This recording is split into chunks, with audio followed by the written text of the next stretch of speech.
All right, meeting's called to order. Time's now 7 o'clock. We'll start with the Pledge of Allegiance.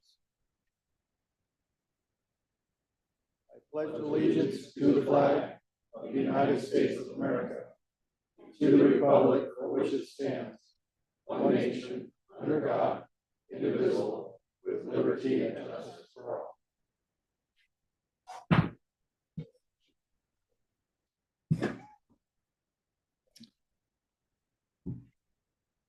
The Open Meetings Act is available on the public inspection on the table in the front of the room, and a copy of the complete agenda and backup is available on the table in the center of the room. We'll go to roll call.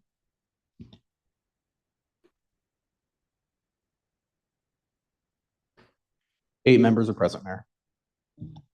Thank you. Motion to adopt the current agenda for August 11th, 2026, regular city council meeting.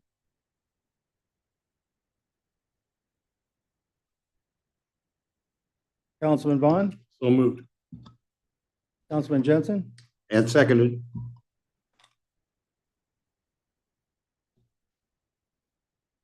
The motion carries 8-0, Mayor.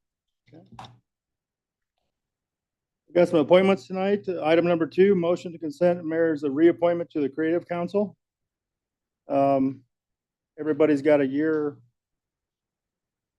term. It'll be Lindy Genowicz, Molly Payton, Laney Paquette, Keaton Krackemeyer, Brenda Wilberding, Jennifer Dam, Lee Meyer, and Monica Ebby. Is there any questions or anything from council? If not, I'll take a motion.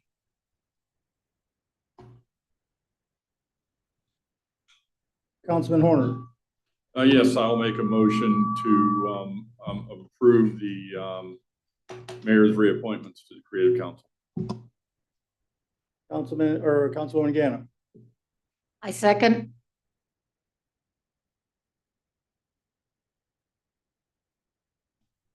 That motion carries 8-0, Mayor. Thank you. Item number 3, motion to confirm appointment of Garrett Jensen to the police sergeants per mayor's recommendation. The Civil Service Commission provided a qualified candidates for us. There were 3 of them, and came down to Garrett Jensen. Staff. Jennifer Burkhoff, Deputy Chief of Police. Thank you again for the opportunity to be here and speak to you tonight about the promotion or potential promotion of Garrett Jensen.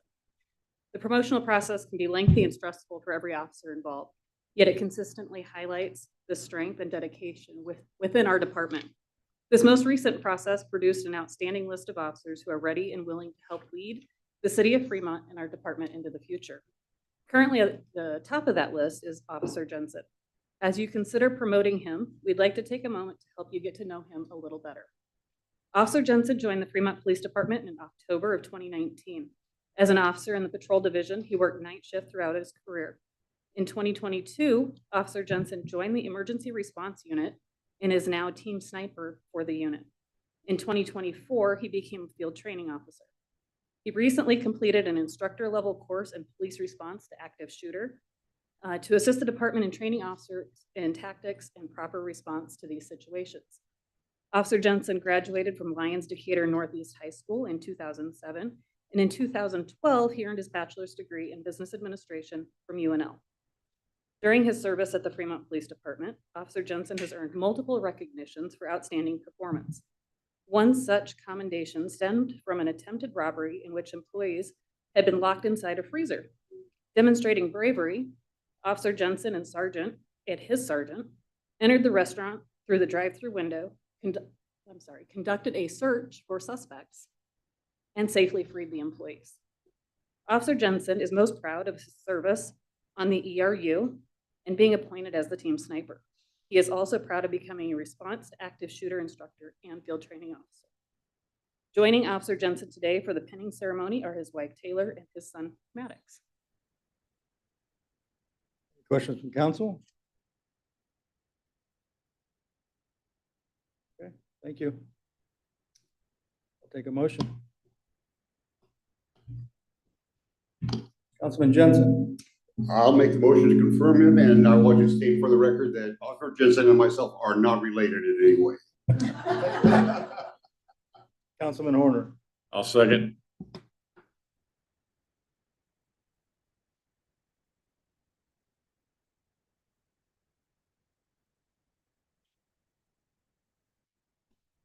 That motion carries 8-0, Mayor. All right, thank you. Now that you have voted. Joining Officer Jensen today for the pinning ceremony are his wife Taylor and his son Maddox. His parents Stephen Lori and his father and mother-in-law Richard and Denise are also present. Pinning his badge will be his wife Taylor.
Okay, on to public hearings. Item number 4, resolution 2026-199, making a recommendation for a Class D liquor license application of Casey's Retail Company, DBA Casey's, number 4670, located at 730 Bud Boulevard. Staff?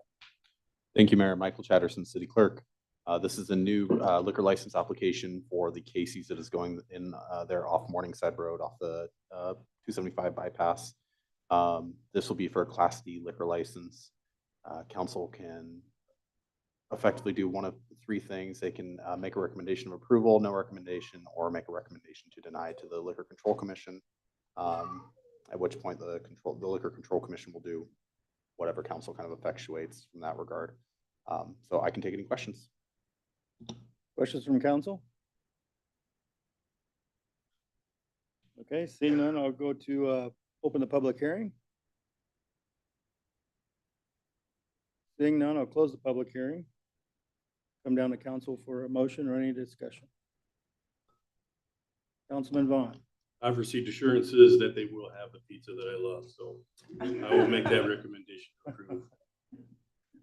Councilman Horner. And I'll second that with the pizza especially.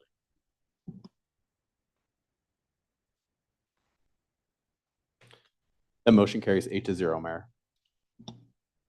Okay, thank you. On the consent agenda, all items on the consent agenda are considered to be routine by the city council and will be enacted by one motion. There will be no separate discussion of these items unless a council member or staff so requests, in which the item will be removed from the consent agenda and considered separately.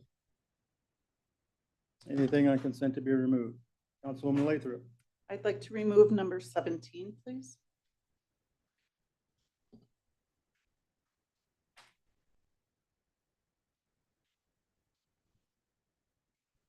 Councilwoman Ganem. Number 7.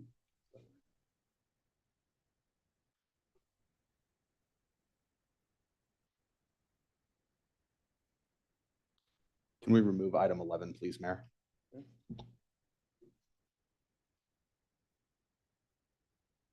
Anybody else?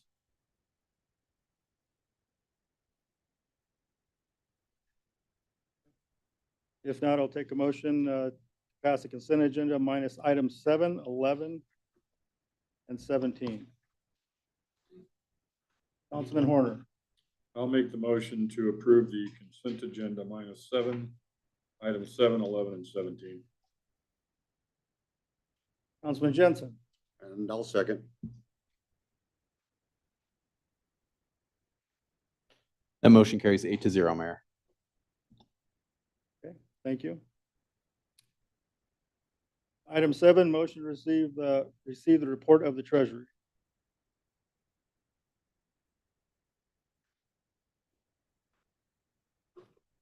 Honorable Council, Honorable Mayor, Jennifer Nab, Finance Director.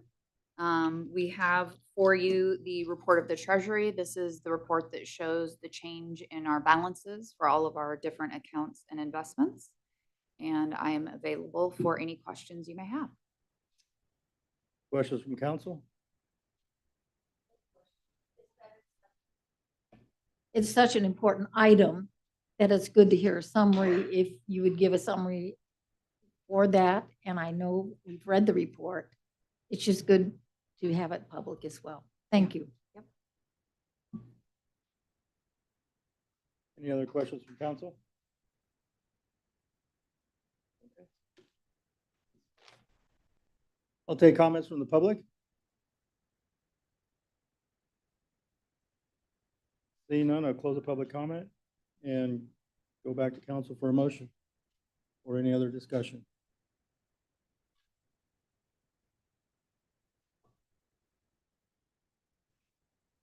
Councilwoman Ganem. I move, excuse me, I make a motion to receive the Treasury report. Councilwoman Lathrop. Second.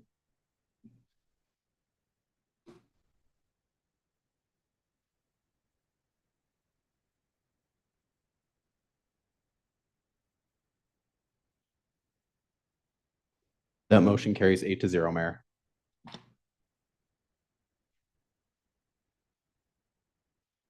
Okay, item number 11, resolution 2026-197, authorizing renewal of all existing Class C liquor license through October 31st, 2027. Yeah, Thank you, Mayor Michael Chatterson, City Clerk. This is the resolution to approve all existing liquor license Class Cs. The reason I wanted to discuss further was I was aware that we made a mistake on one of the addresses for Renita's. We still have them listed as 343 North Main. They've since moved in the last few weeks, so we'll need to amend that. So if I could get a motion to amend that address is on our resolution, we'll get that. We should be good to go otherwise. okay. Questions or council? Councilman Jensen, I'll make the motion to amend as needed. Councilman Horner, I'll second the motion to amend.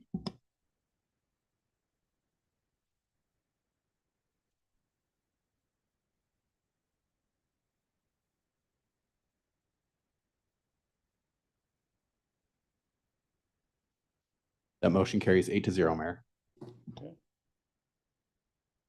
any comments from the public? Seeing none, I'll close it. I'll take a motion as amended. Councilman Vaughn, Make the motion to approve as amended. Councilman Marsh, Second.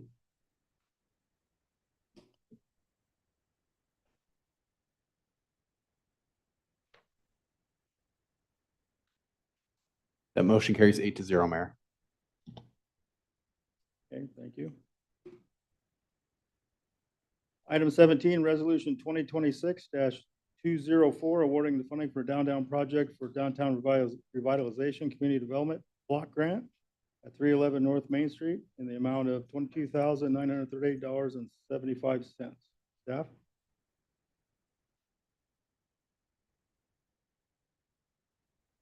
Good evening, Honorable Mayor, City Council, Angie Olson, Grant Coordinator. We've received an application for the Downtown Facade Improvements Program from the address of 311 North Main Street. That's owned by Todd Hoppy and Tricia Dorfmeyer, who are in attendance with us tonight. Their project estimate is just over $30,000. There is a 25% match requirement for this program, so that brings their request to right around $23,000. Their project is for the front of 311 Main. Originally, they wanted to have a recessed interior, which would take it back to the historical look of the building. However, that was a very complicated process. And your packet includes a letter from an engineer stating that would be a difficult task. And they did reach out to multiple contractors who were not willing to take that on. However, they are going to restore the front as is, kind of flat to Main Street. And I'm here to answer any questions you might have. Councilwoman Lathrop? I don't have any questions, but I just wanted to say that it's wonderful that they're taking advantage of this great opportunity. Restoring the downtown, they are doing a fabulous job on that building down there, and I want to thank them for that. I also would like to say that there are additional funds available in this program.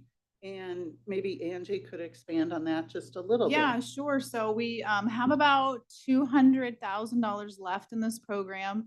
As you might remember, we did extend it. Originally, it was set to expire in May of 2026. So we've extended it to May of 2027. And we are having some internal discussions of if we don't have applicants come forward, what we might use those funds for. We would need to work with the state and make sure that our projects are eligible and within their standards, but it might look like some street sidewalk improvements, ADA accessibility, something like that in the downtown area. But if there are any applicants interested, it's a great time to apply. The applicants tonight actually also received funding for 307 North Main Street, and they've been working hard on that one as well. Thank you. Any other questions from council? Okay. Comments from the public? Seeing none, I'll close that and come back for, oh, come on up.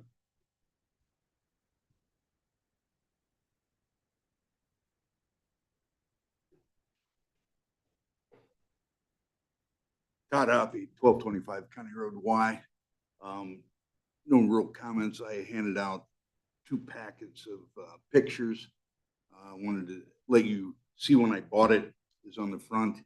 And if you go through, you see the stages on the front windows on the top story they're in, and the bottom is boarded up. And tomorrow they're measuring to put the first ones in at 309.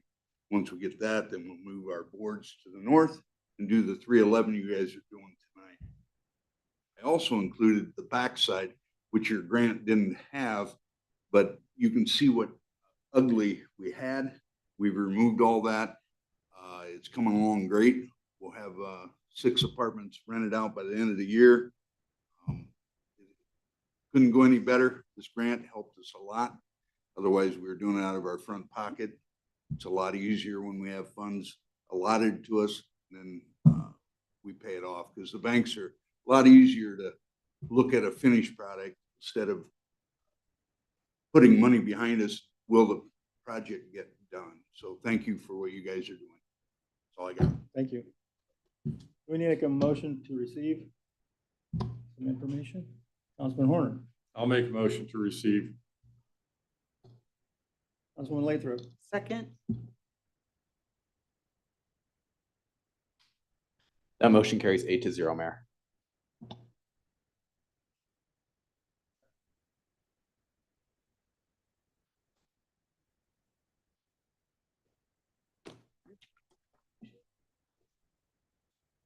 Oh, or there's 2 of them here. Okay.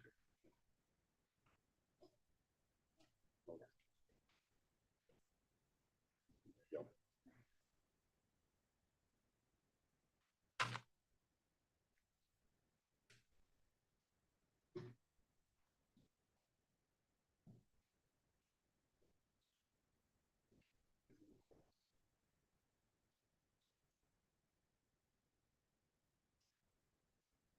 Councilman Jensen, do you have something? Just if there's no further discussion, I'll make the motion to approve the resolution. I still got to go to public.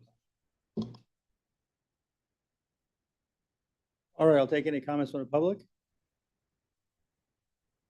Seeing none, I'll come back to council for a motion. Councilman Jensen. I'll make the motion to approve resolution 2026-204. Councilman Vaughn. I will second.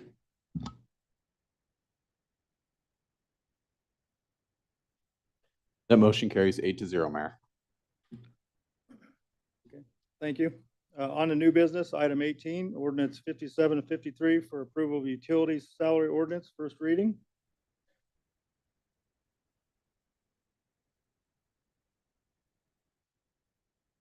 Good evening, Mayor and City Council. Jennifer McDuffie, Director of Human Resources. We are looking at starting the new fiscal year, so that means when we have to take a look at wages. This is the proposed salary ordinance for the utility side of the organization.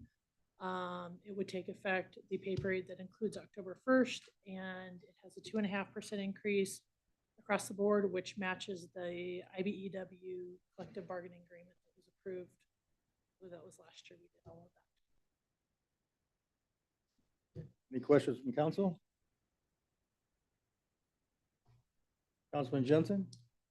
This is by contract, is that not correct? I mean, we've got to match this up. This is funds that were already been allocated and this is our path forward, correct? So it's 2.5% for everyone. That includes those that are in the bargaining unit and those that are not in the bargaining. The bargaining unit has been contracted. The non-bargaining unit funds were budgeted with the budget, so we did include that.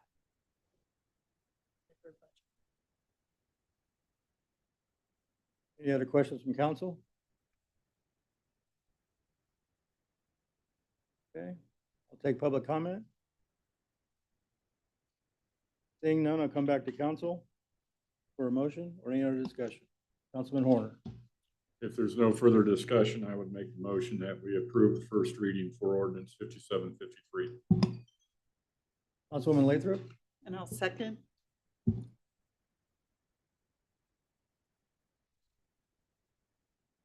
That motion carries 8-0, Mayor. Ordinance number 5753, an ordinance of the city of Fremont, Nebraska pertaining to pay plan for officers and employees, repealing ordinance number 5740 and all other ordinances and parts of ordinances in conflict herewith, providing for publication in pamphlet form, providing for an effective date, first reading.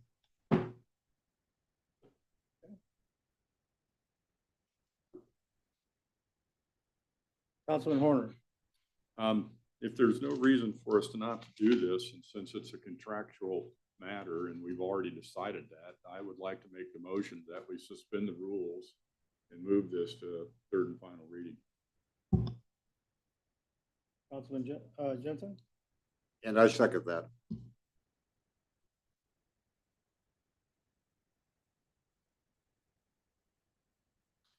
That motion carries 8-0, Mayor. Ordinance number 5753, an ordinance of the city of Fremont, Nebraska pertaining to pay plan for officers and employees, repealing ordinance number 5740 and all other ordinances and parts of ordinances in conflict herewith, providing for publication in pamphlet form and providing for an effective date, final reading. Cast your final vote. That motion carries 8-0, Mayor. Ordinance number 5753 is approved. Thank you. Item 19, ordinance 5754 for approval of government salary ordinance, first reading.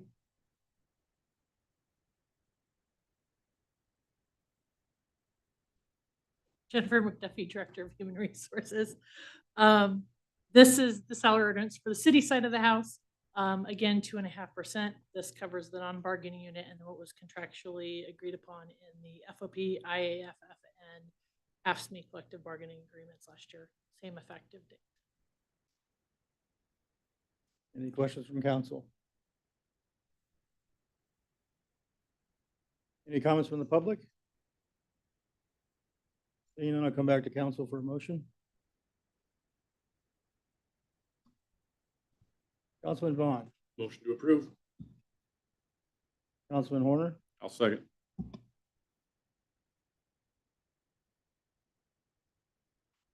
That motion carries 8-0, Mayor. Ordinance number 5754, an ordinance of the city of Fremont, Nebraska pertaining to pay plan for officers and employees, repealing ordinance number 5725 and all other ordinances or parts of ordinances in conflict herewith, providing for publication in pamphlet form, providing for an effective date, first reading.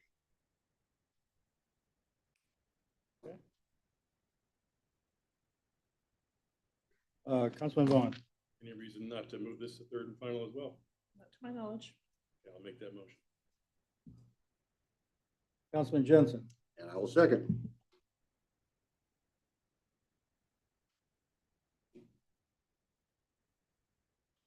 The motion carries 8-0, Mayor.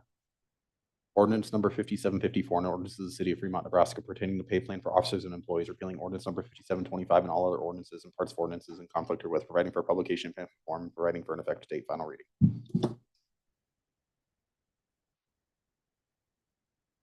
Cast your final vote.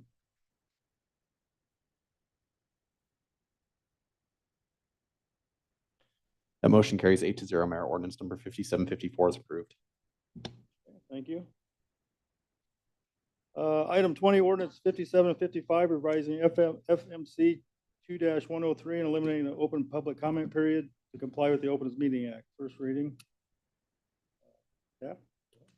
Thank you, Mayor, members of City Council, Travis Jaycott, City Attorney. This was brought up following our last meeting. There was a complaint filed by a citizen alleging that our Open Meetings Act, as it is currently set up, violates the Open Meetings Act.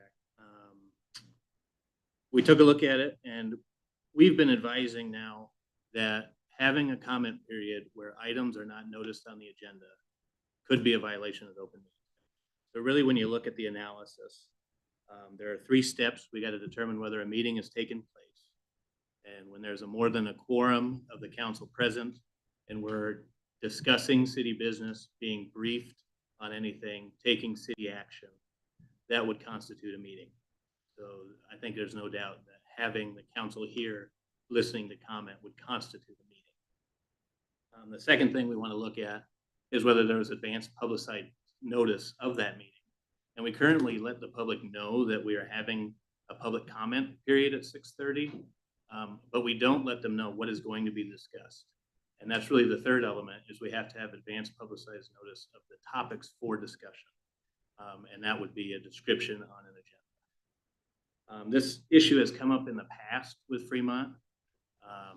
There's been some previous Attorney General disposition letters that has discussed this issue following complaints that were filed by citizens on various issues. There was one disposition letter in particular that dealt with our Utility and Infrastructure Board, where the Attorney General, Assistant Attorney General that worked on that complaint said that it was not a violation to have when the public comments on items not on the agenda. That, to me, does not protect the city completely from any potential liability for a violation under the act. A disposition letter handles a complaint. There's still an Attorney General opinion that could also be provided, which we haven't sought for this issue. Typically, that would be provided when there's multiple municipalities and public bodies that face the same issue. The Attorney General will come out with an opinion on that.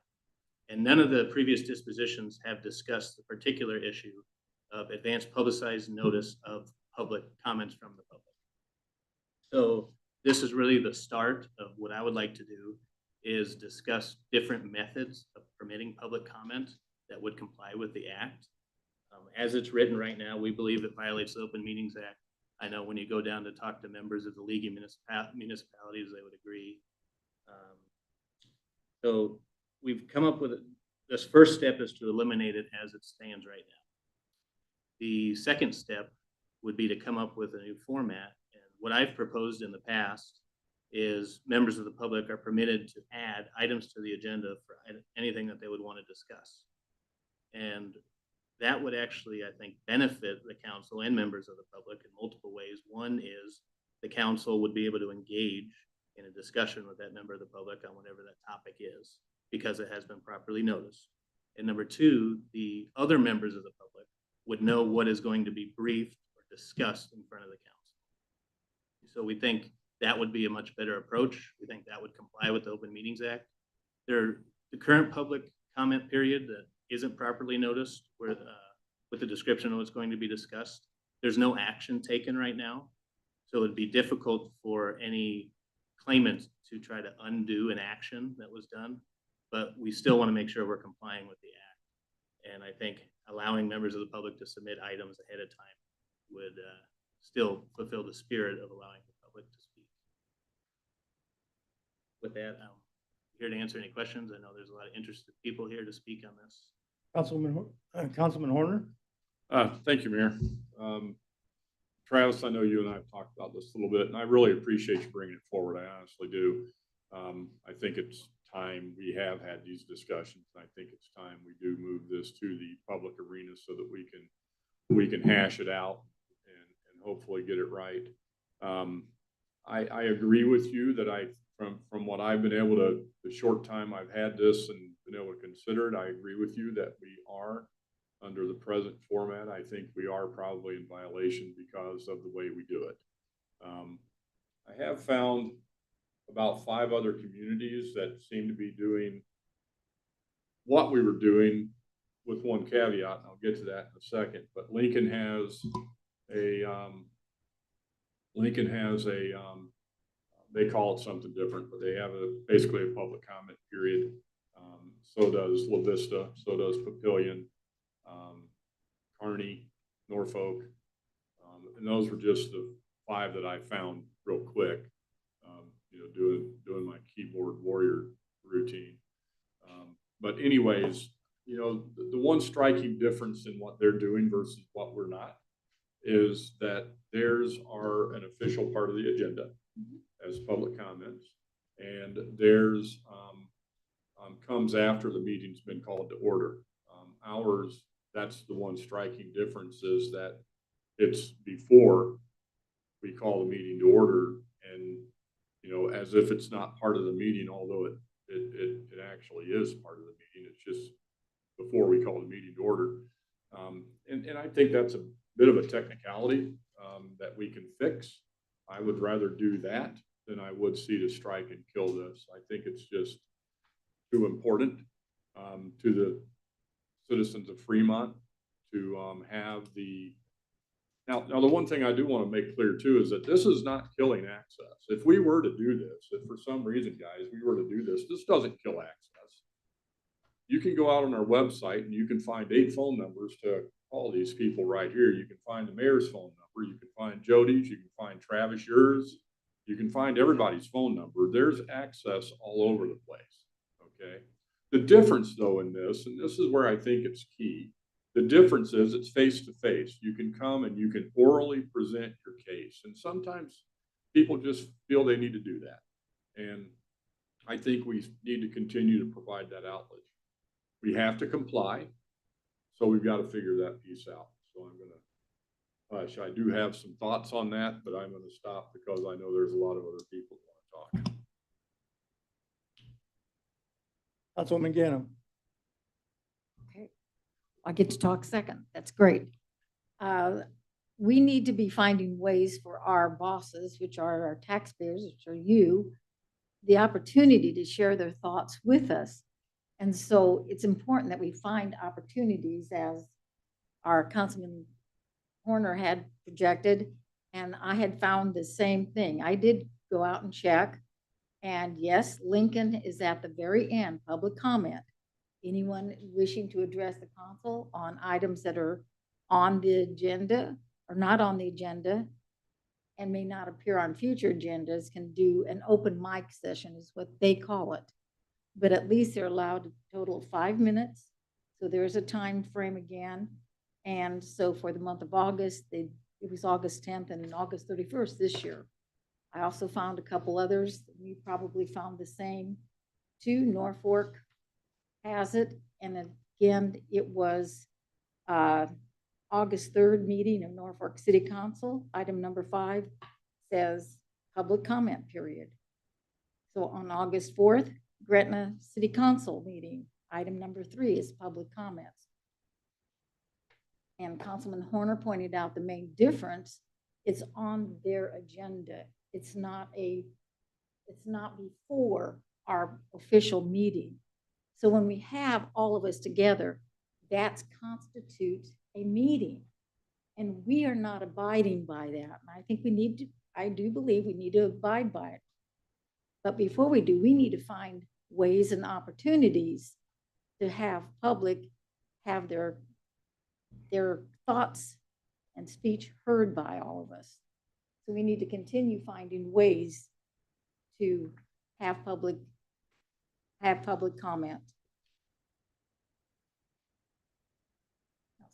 Okay. Councilman Jensen. I agree with most of what's been said so far. I guess I'll say I'm the only one sitting here on council who was actually on this council when this ordinance was brought forward. And I'll be honest, I've been a little disappointed in what it's evolved into. I think we can do it better. I think we need to do something, but we need to do better than what we're doing right now. Councilman Von Baron? Yeah, I know we've all invested a lot of time in this one because this one has a long tail. It probably actually goes back to somewhere around 2008. There's a lot of history behind that. But I think what's sensitive here is there have been multiple attempts to eliminate public comment. And I think what's even been more frustrating, there have been multiple requests, multiple suggestions as to how to improve public comment. And I think we as a city have to admit that we have done nothing to improve the process. We've done nothing to provide a response. We've let people come and sit and feel like they've been ignored. And then we've made attempts to get rid of this process. I think we need to be sensitive to the fact that that has presented a very bad image of what we are and what we're trying to accomplish. 2 years ago, Travis, I brought your suggestion to the council that we let the public put items on the agenda. I think that was a 7-1 vote. That didn't see the light of day. I could not understand why the public couldn't bring forth an item, but we brought that almost that exact motion, and it got voted down soundly. So I think one of the lessons here, and I'm glad this is coming up again, but this is not a new issue.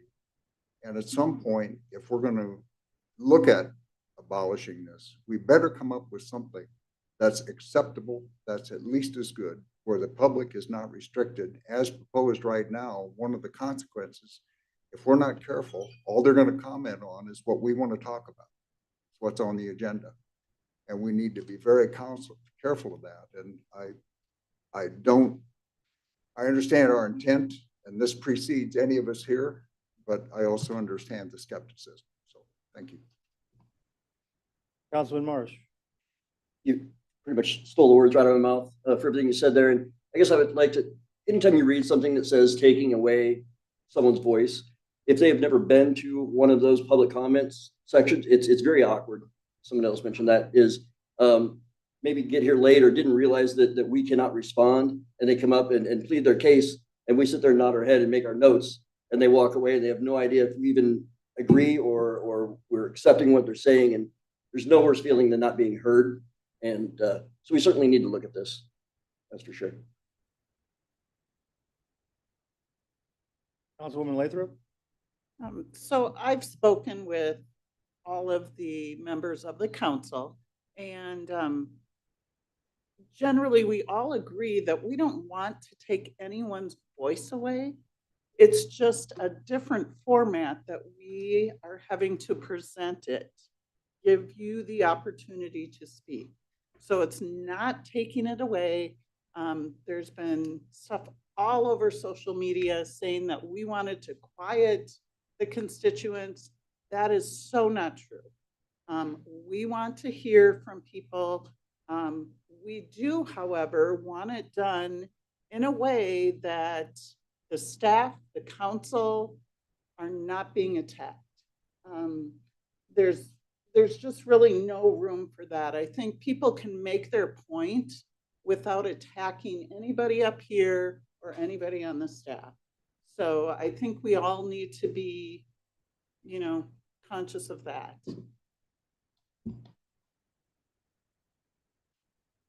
Councilman Von Baron, did you have? Okay.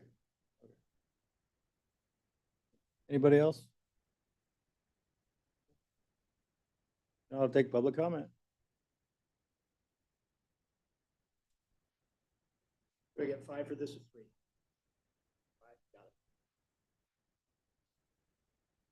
All right, Scott Preston, 1717 East 12th Street. I'm going to go just a hair off my script because I do have the 5 minutes. First of all, about the comment regarding city employees and attacking, I agree with you. City of Lexington solves that by saying in the agenda that public comment is allowed, but you may not attack any city employee. They cover that. They do it in that way. So it can be done on the regular agenda. Now, so the staff report was clear in its reasoning for ordinance 5755 to directly quote the council. We would need advance publicized notice of the topics to be discussed as required by 84-1411-1E. This does not happen under the format described in FMC 2-103, and the same should be eliminated to comply with Nebraska law. Now, he referenced, and I have right here with me and sent to your emails today, a scanned copy of a letter that the Attorney General and Assistant Attorney General wrote to Susan Jacobus on November 19th, 2018. At that time, Ms. Jacobus was concerned that a member of the public was permitted to comment during a Utility and Infrastructure Board meeting on a topic without that item or public comment being on the agenda. And the response that he gave was lengthy, and there were several other issues involved, but the key point has very, very clear language. It says, we understand that the board allows public comment at each of its meetings. Its agendas should so reflect. We would instruct the board to add an agenda item to its meetings for public comment to properly alert members of the public that they will be permitted to address the board at its meetings. The board, however, may allow members of the public to address it on any topic and is not required to limit public comment only to items found on the agenda, provided that the public comment period itself is on the agenda. I want to repeat that last line. It's very clear. The board, however, may allow members of the public to address it on any topic and is not required to limit public comment only to items found on the agenda, provided that the public comment period itself is not or is on the agenda. And when it comes to the staff report, it seems to be heavily leaning on this excerpt from 84-1411-1E. Quote, agenda items shall be sufficiently descriptive to give the public reasonable notice of the matters to be considered at the meeting. And I want you to know that that particular passage was added to the Open Meetings Act in 2006, 12 years prior to the Attorney General's letter. The AG's office would have been well aware of that change and didn't view it as an impediment to open public comment properly put on the agenda. I'd like to thank you for mentioning Lincoln in this discussion, because I reached out to the Lincoln City Attorney's office and I did hear from Chris Connolly, the Assistant City Attorney. I asked if they had any concerns about the legality of having open public comment. And I did get, here was his quote. He said that he was not aware of any complaints to our office or concerns from anyone that our open public comment sessions are illegal. And also, I'd note that the views of Adams and Sullivan here are not shared by all Nebraska attorneys. The Nebraska law firm Rimbold Lukey wrote in 2024 that to comply with the Open Meetings Act as amended, public bodies should include an open mic public comment period at every public meeting. Now, I don't necessarily agree with that interpretation 100%, but you guys should know that there are other interpretations of this statute out there. And now, usually, I come before you to complain, but tonight, I think there's a relatively simple solution. We need to bring public comment onto the regular agenda in the way that Lincoln does and Scottsbluff and all of the other cities that you mentioned. Set a 3-minute per person rule, cap the time at 30 minutes, and during most meetings, you'll be able to move on in less than 10 minutes. I've been here for the public comment period before, sometimes only 2 or 3 folks. And, you know, the law can be followed, the public can be heard, and we're going to save you some time in the process, because if nobody's here, nobody signs up, just move on and you don't have to look at each other for a half an hour. It's a win all around. So I think you need to vote no on this ordinance tonight. Take it back to the drawing board, because we can and certainly should do better. Thank you. Thank you. Anybody else?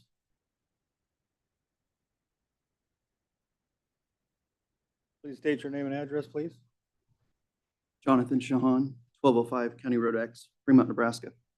Earlier today, my signed written objection to ordinance number 5755 was provided by email to every member of the city council, the mayor, and the city clerk.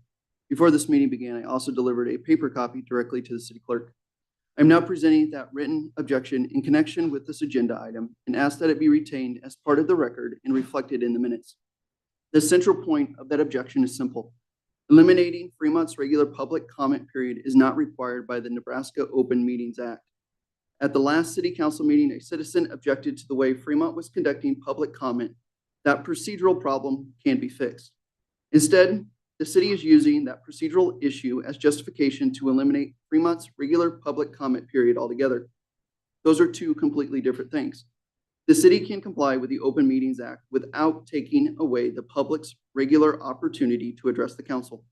If this ordinance passes, It will not be because state law required it. It will be because the city council chose to silence the constituents who elected them. Make no mistake, this is a policy decision. The question is simple. Should citizens continue to have a regular opportunity to come before their elected representatives and be heard? Or will the members of the city council, based on legal advice that misstates what the Open Meetings Act requires, decide that access to your elected officials should be taken away?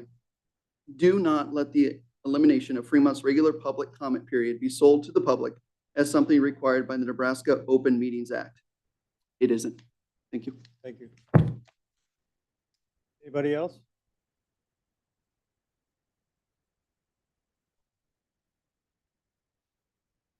State your name and address, please. Don Atwell, 1650 North Broad Street, Fremont, Nebraska. Thank you for hearing my concern, Council, Mr. Mayor. I do not pretend to know, I'm not a lawyer. I don't pretend to know all the rules and laws concerning public meetings. I understand that local laws must be in compliance with state laws and higher authorities. That's understandable. However, I find it difficult to believe that the Open Meetings Act would have language that would discourage a community's voice on issues that concern them. I understand that public comments can be uncomfortable. Commentators can be at times rude, untruthful, ill-informed, self-serving, etc. You probably could add to that list considerably. I commend this council's patience in hearing those and listening to those.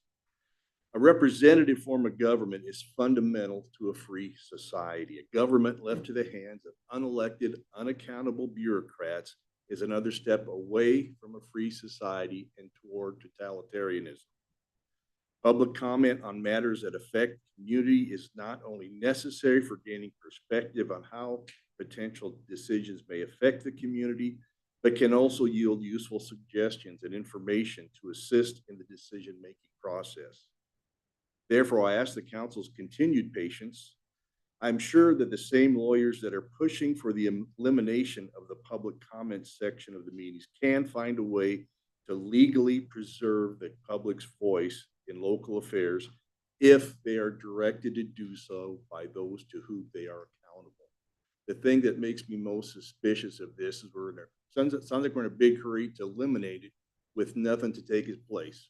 Did I understand you, Mr. Von Baron? This has been an issue since 2008. 18 years. 18 years, we've had an opportunity to come up with a solution. It seems like we're in a big hurry to end it. That's what makes me suspicious. I don't know about anybody else, but thank you very much for your attention. Thank you. Anybody else on this?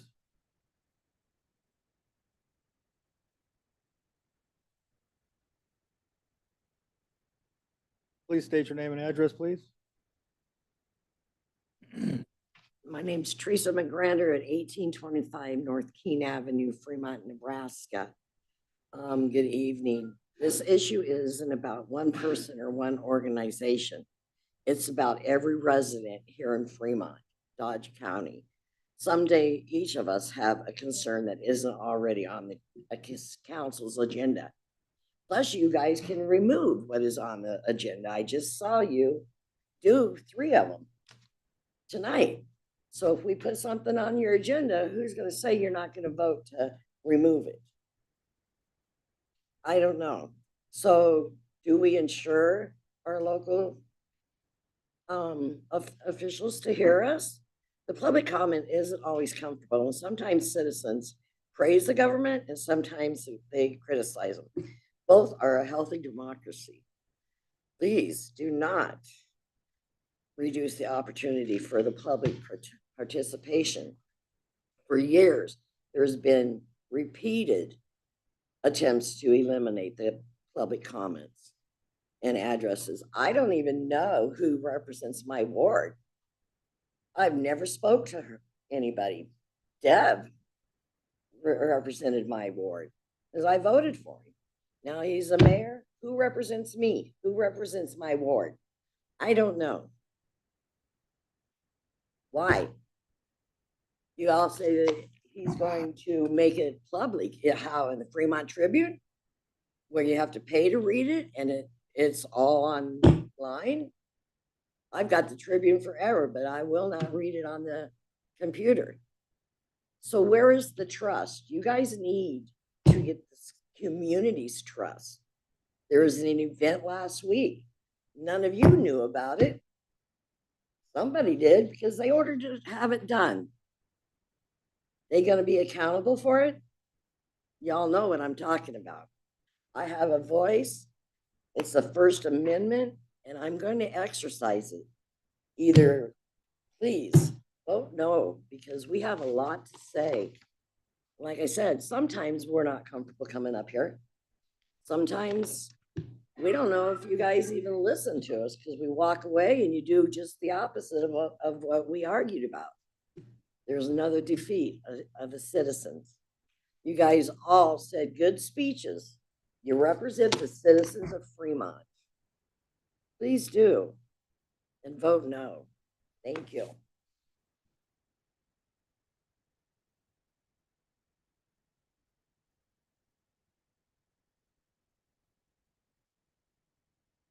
Please state your name and address. Good evening, Mayor and members of the council. My name is Dylan Martinez, residing at 1435 East 12th Street here in Fremont. I stand before you tonight specifically regarding Ordinance 5755. I prepared this before a lot of the transparency that I described here, so I'm just going to say this real quick because it does still pertain, and then I'm going to make a couple comments regarding everything that has also been said. So at the last meeting, Mr. Coates raised concerns about a potential violation occurring during the public comment period. I watched the video, I rewatched the video. However, he was never specific with the public as to what the alleged violation actually was. That lack of clarity left the community in the dark, and now we are faced with this potential ordinance removal, which suffers from the same lack of ambiguity. So I do appreciate a lot of being transparent of what we're trying to do here. But that essentially has left the language surrounding this ordinance as vague, and citizens rightly asking what is the ultimate goal here. So we want to be very clear and draw a line. If the goal of this is just a simple minor technicality, which it seems like it's starting to point towards, to formally establish a designated structured time block on the official agenda for open public comment to ensure full procedural compliance, that is fine. In fact, that is a standard administrative practice that should have been established years ago, just as the first speaker had mentioned. Let's just put a thing on the docket that says open public comment 30 period, nobody rests a spot, we can make a motion to move past it. Assuming that everybody has a time to speak. However, if the ultimate goal of this ordinance is to eliminate the 30-minute open public comment period in its entirety, or to create a process where officials can pre-screen, gatekeep, and cherry pick questions, or citizens get cherry pick questions or citizens that get heard, then that is a massive problem. Open public comment is not a courtesy granted at the council's discretion. It is a community's primary window for unscripted accountability. When public officials face uncomfortable questions, the solution is better governance, not transparency, not removing the microphone. If the concern of the council members might accidentally debate non-agenda items and trigger an Open Meetings Act issue, the fix is simple: enforce a strict listen-only rule for the council members during open comment. You do not need to silence the public to keep the council compliant with state law. I urge the council to clarify the exact intent of the Ordinance 5755 on record tonight. If this ordinance strips away or restricts our 30-minute open public comment period, I strongly urge you to vote no. Thank you. Now, with that in mind, the last couple things that I just want to comment on, the whole Open Meetings Act is supposed to be set up as a listen-only rule. It's something for people to come here unscripted to present communities and, issues with you, just as, the gentleman last week about tree removal services that potentially was still in effect, 50 some years ago, and that we've shifted away from that as a society. There are things that we need to bring to you for you guys to talk about, but at the same light, if there are specific articulated public forums where we can talk to you as representatives and get answers back, that also is very nice too, because it's nice to know that you're heard. But at the same time, we need to make sure that we can be heard as citizens of our country. And also to the comment, definitely, when we're in open public comment, we need to speak about people in an objective manner, not a subjective manner. So definitely be friendly to your citizens. We're all humans here at the end of the day, right? So thank you so much, and hope you have a great day. Thank you. Anybody else on this?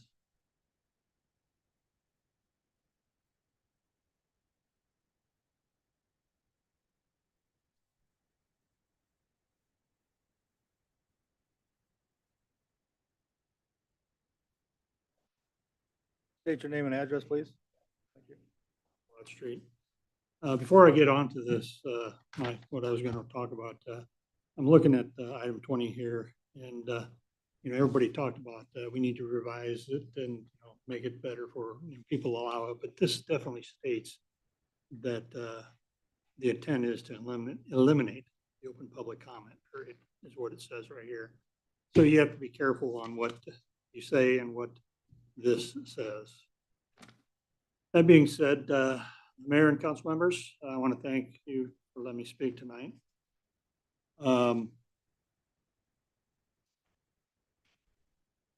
Nebraska law says the citizens have the right to speak in public bodies and are given the opportunity to speak at each meeting. If the city council eliminates the public comment section, citizens are not allowed to speak about subjects that are already in the agenda. I would like to ask the city council, how is an ordinary citizen supposed to publicly bring new issues to the council if that isn't already on the agenda? You control the agenda and we don't. And that's why the open public comment is important. It gives citizens an opportunity to come before their elected officials and say, there's something wrong here in Fremont that you need to know about. Maybe it's a problem with the street, a safety concern, how tax money is being spent, or something the city doesn't even know about. If it's not on the agenda without a public comment, when do the citizens get an opportunity to stand here and bring these issues to the entire council in public? Now, you talked about doing emails and stuff like that. That's good, but I still think people need to be it needs to be done in public, so everybody, including the public, knows what's going on. There's a difference between allowing citizens to comment on what the city council has decided to discuss and allowing citizens to tell the city what they believe needs to be discussed. The open comment provides that opportunity, and it's important. The council shouldn't be the one deciding which issues are important enough to talk about in public. Taking away the open public comment might make the meeting shorter, might make it easier to manage, but convenience should not become an expensive communicating between the citizens and people elected to represent them. You may not agree what is said on the microphone. You may hear criticism. I'm sorry, but that's public service. It's about giving citizens a voice. If this is a problem with an open public comment currently works, then fix it fairly. And we've talked about some things tonight, but don't eliminate that opportunity. Because once citizens can only publicly discuss what the government puts on the agenda, the government is controlling the meeting. It's controlling the conversation. Please don't take away the voice of the citizens of Fremont. Thank you.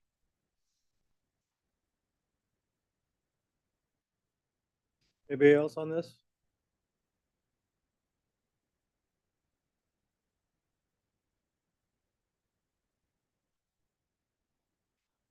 Jerry Delaney, 2940 Laverna Street, Fremont. I understand from discussion earlier tonight that this all came about because one person complained and didn't want public comment any longer. It sounds to me like there's considerably more people that would disagree with that and do want it left. No decisions are ever made during public comment. So what I have read in the Open Meetings Act, I don't see how you're violating the Open Meetings Act in any way. I think we need to see a definite solution to the problem. I agree with what Councilman Van Buren and a couple others of you said earlier, yeah, what we're doing now isn't working. But you don't get rid of it without first having something put in place to replace it. We already have a very limited amount of time and a very limited format in which the public can address the council on concerns. Why take away this last little piece of open discussion that exists between the public and yourselves without first enacting a definite and a better solution? I understand that I'm free to reach out to my council person, to the mayor, or whoever anytime I want.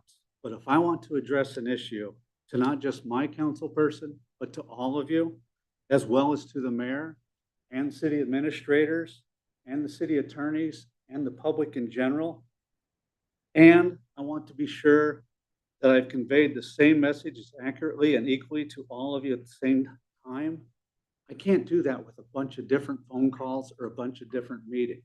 That's just not possible.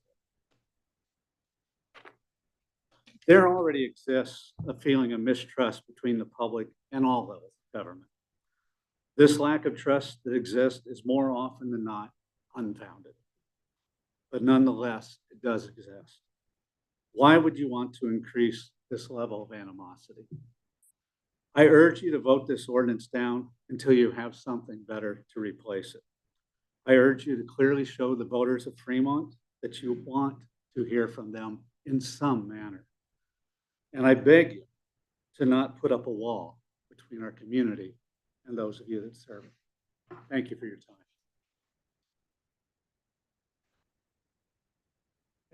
Anybody else on this?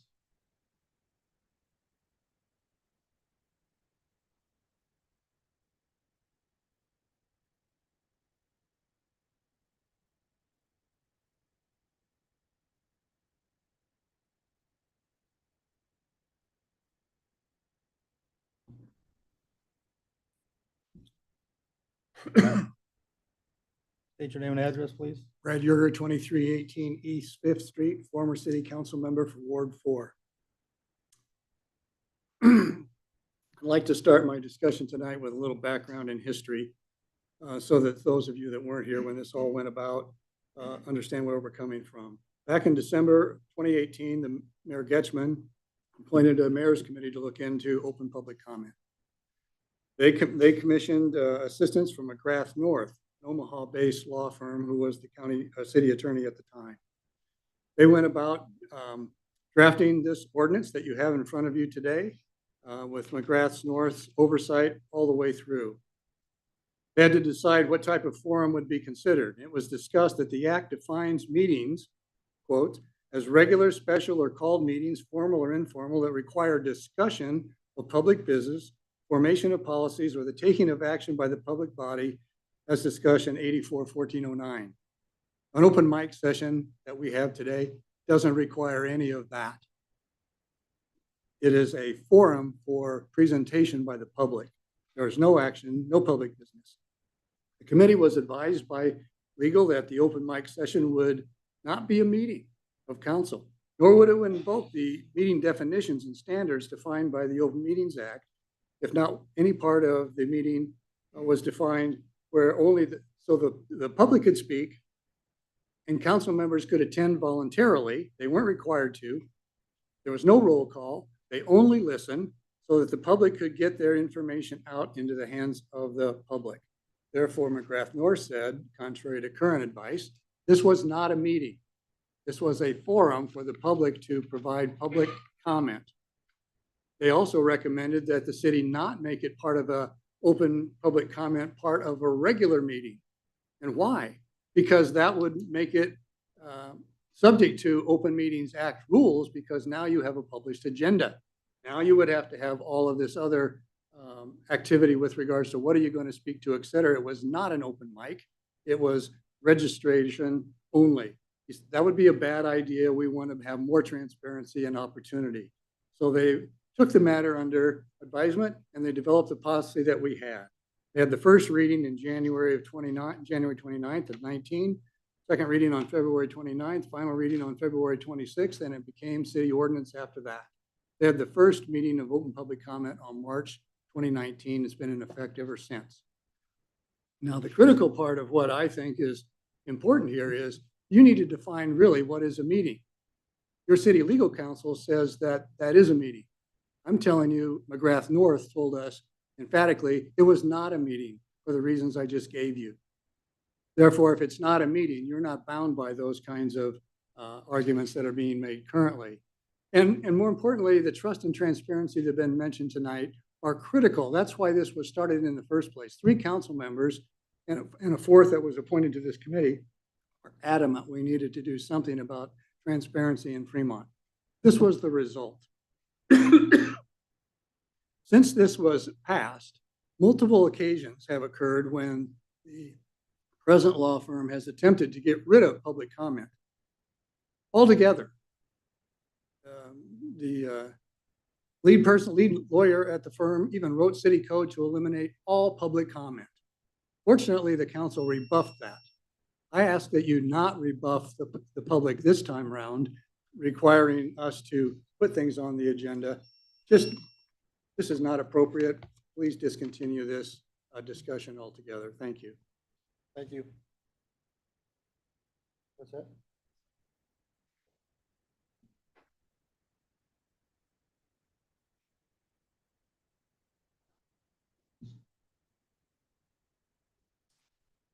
Right, 1537 Brewer Drive. Good evening, Mayor and Council. The ordinance is being presented as a measure to comply with Nebraska Open Meetings Act, but after reading the city attorney's memo and reviewing the law myself, I have serious questions about whether eliminating open public comment is actually required. The memo argues that because citizens may speak on topics that are not known in advance, the city must eliminate the public comment period altogether. Yet Nebraska law also states that the public bodies shall allow members to speak and have an opportunity to speak at each meeting. So my first question is simple. Travis, can you tell us what Nebraska Supreme Court case or Attorney General opinion specifically says that allowing citizens to speak on matters not listed on the agenda violates the Open Meetings Act? If such authority exists, please share it with the public. If it does not, then this appears to be legal interpretation, not a legal mandate. Across Nebraska, city councils, boards, school boards, and other public bodies continue to provide opportunities for public comment. Many do so by allowing citizens to speak while limiting discussion by elected officials on matters that are not on the agenda. So basically, hopefully all of you guys have understood and read that you're supposed to be following Robert's rules.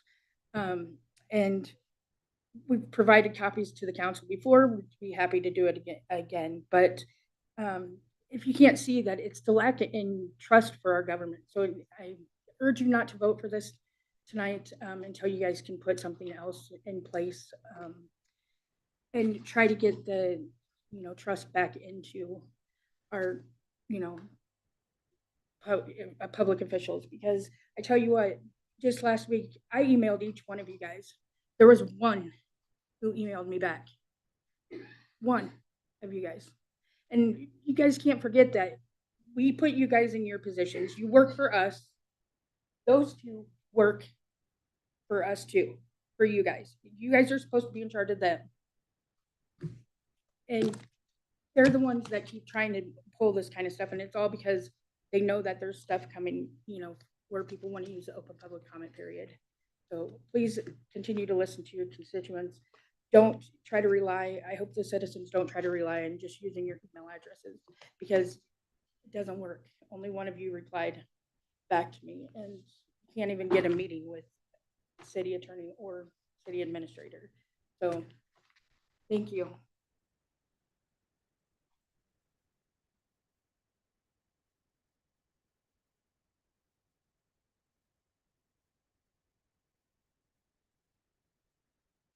Please state your name and address. My name is George Nicodomo. I live at 2332 East 3rd Street. Fellow council members and mayor. Just listening to everybody today here, I just want to encourage the council to vote against this. It seems to me like all these people over here that vote for everybody up here, I haven't heard a single one come up here and say, yeah, let's go for it. They're all either they're against it, or maybe there's even some confusion. And that tells me that you guys need to go back and take another look at this. And you gotta remember, you're representing these people. You want to have the best for them, and their comments are very important. So I encourage you, vote against.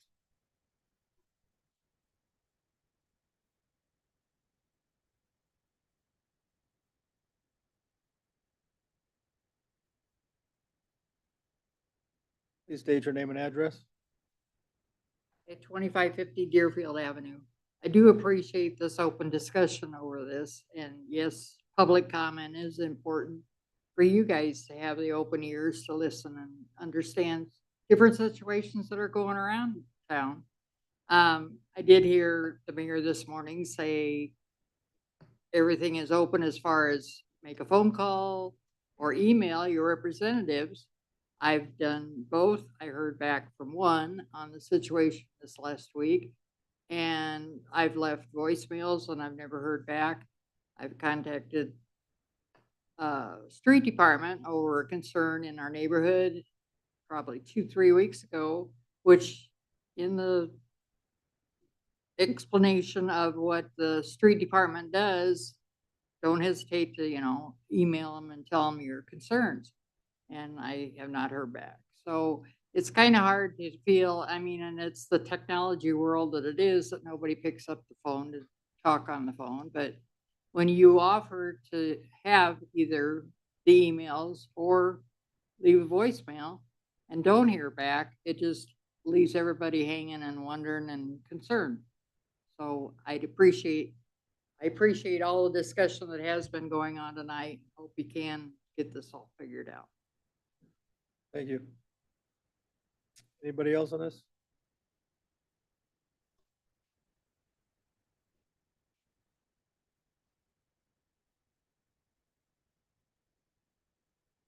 Please state your name and address.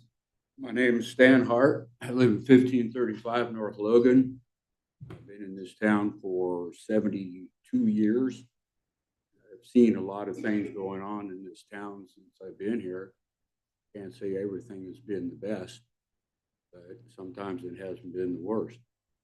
My wife Cindy and I came here tonight to find out what was going on with this discussion about our First Amendment rights at city council meeting.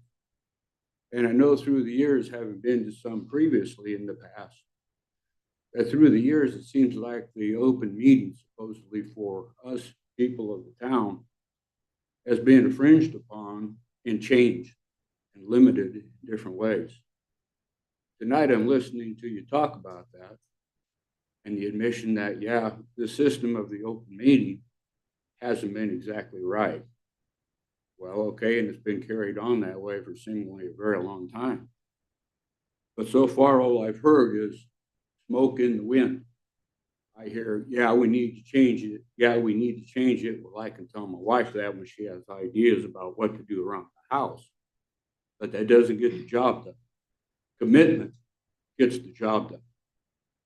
Saying there's going to be action taken and it's going to be done gets the job done. That's a confirmation to us, the people. You're going to do something about it and not just talk about it. So if you want to get something done, commit to it and get it done. Don't just tell it. Okay? Thank you. Thank you. Anybody else on this?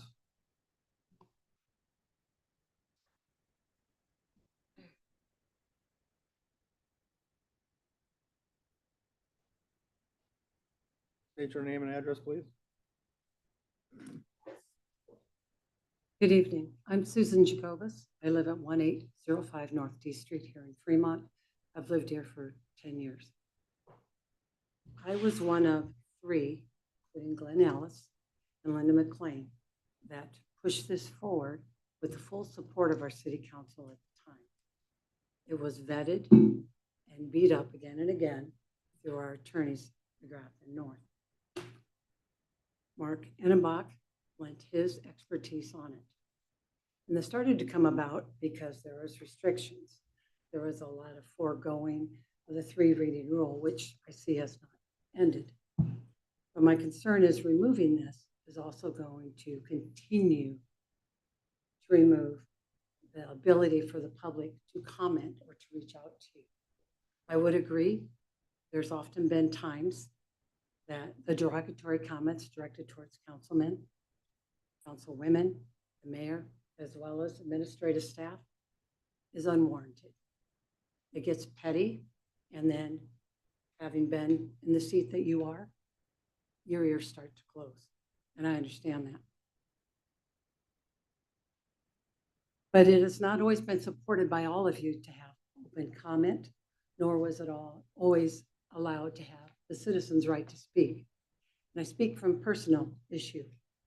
I was attempted to be taken to task during an executive session because I spoke at a planning commission meeting as a citizen and identified myself as such because I was against development of a commercial quick shop style or 7-Eleven style gas station at the area right across from the Lutheran Church off Military, up there by the swimming pool.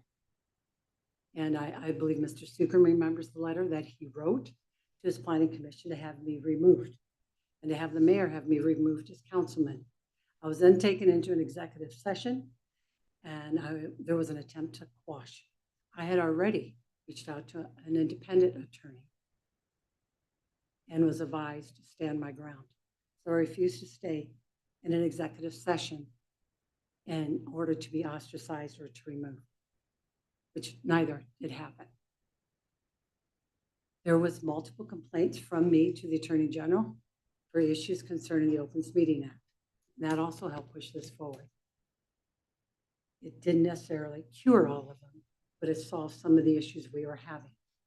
Sidebar discussions between the mayor and the city administrator at the time and decisions being made. Comments and decisions being made out in the open between councilmen. Those discussions are supposed to be public. And you guys do behave better than our road did at first. But it still happens. Those sidebar discussions are not intended to make decisions or to gather enough votes so you have the guts to bring it to the table or the platform. And the reason why this was pushed forward, and by the way, was approved 8-0. We had the full support, and we also had full legal support at the time. And that hasn't changed. You're not making policy, Deanna, in an opens meeting. When there's an open public comment period, you're not making policy. You may be given something to think about. And perhaps maybe down the line, it would warrant one of you, any of you, to respond back to the citizen who stated the complaint, but that doesn't always happen. In fact, it seldom happens. It was the intent of the open public comment to either have something added to an agenda in a future date if it warranted, or to have city staff, whether it's street department, utility department, parks department, whatever it may be, address the issue if there was any issue of concern, but to bring it to the table for a full discussion at the city council level if needed. And that doesn't typically happen, does it? I totally would not agree, and I would be totally against removing public comment period. I think you need to have an open conversation. And if it has to be included as part of your meeting agenda and nobody shows up, then move on with your meeting. It's a very simple solution. But as far as the Opens Meeting Act, you've been in compliance with it all along. There's not been an issue. You don't like it from the derogatory comments, you have the outline of behavior that's required at a meeting and also during a public comment period. Enforce it. Ask people to shut it down or shut the mic off if they start to get derogatory. You have all been victim or have been witnessed to some of the derogatory comments that happened when I was on council. It was way out of line. Was it controlled? No. Should it have been? Yes. Should it be with you at your level, at your seats? Yes, it should. But please do not remove this. Just enhance it if you need. Thank you. Thank you.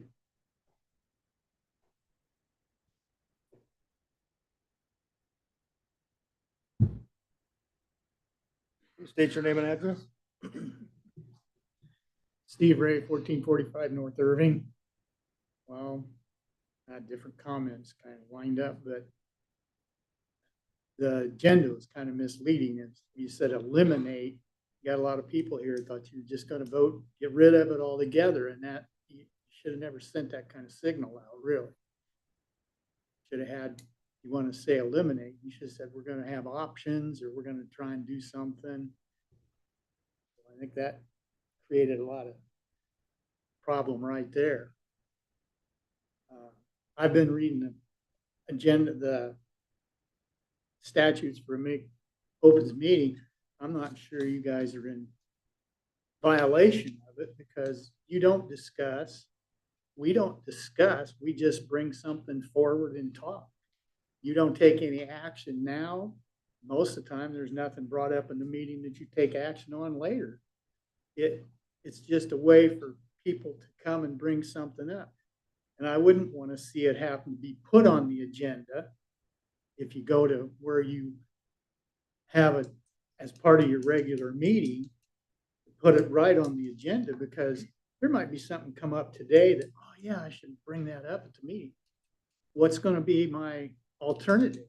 I mean, you got to have it in the week before. Well, it comes up today. How are you going to speak to it? And it might be over with in a day or so. So you really can't put that down and have it on the agenda beforehand, like your agenda for all your business.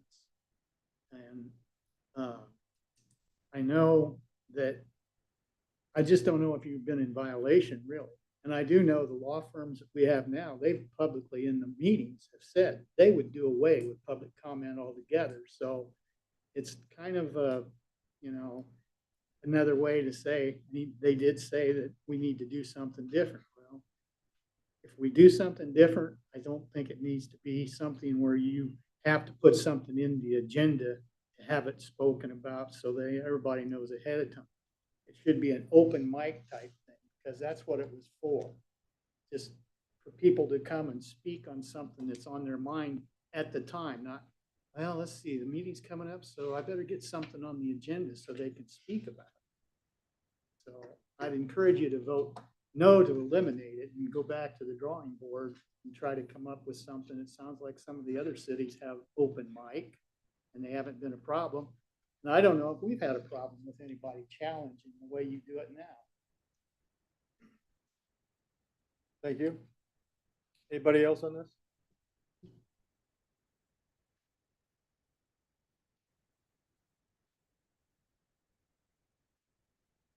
State your name and address, please. My name is Gene Schultz. I live at 2306 Gene Drive, Fremont.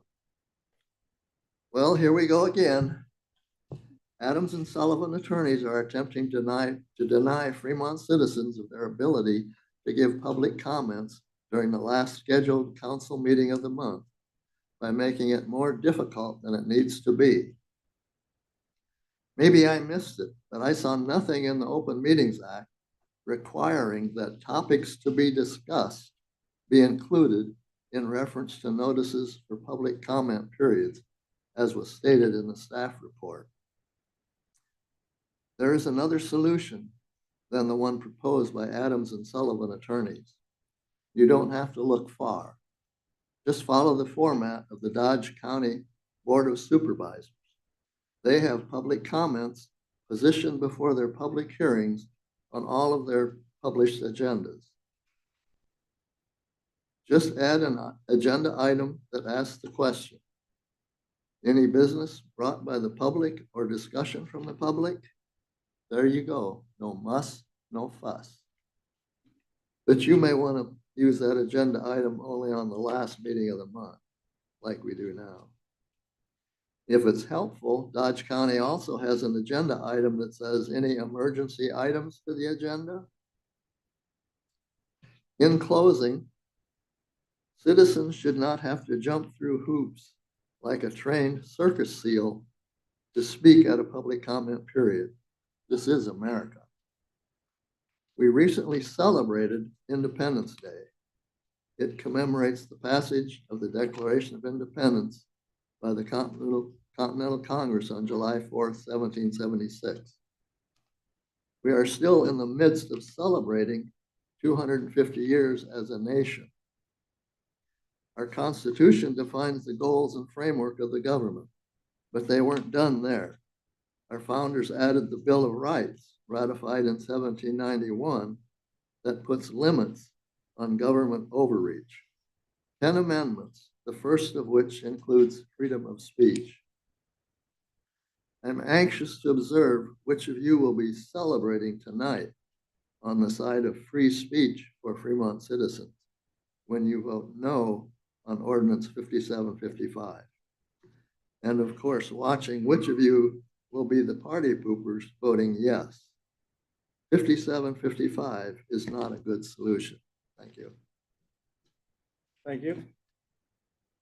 Anybody else on this?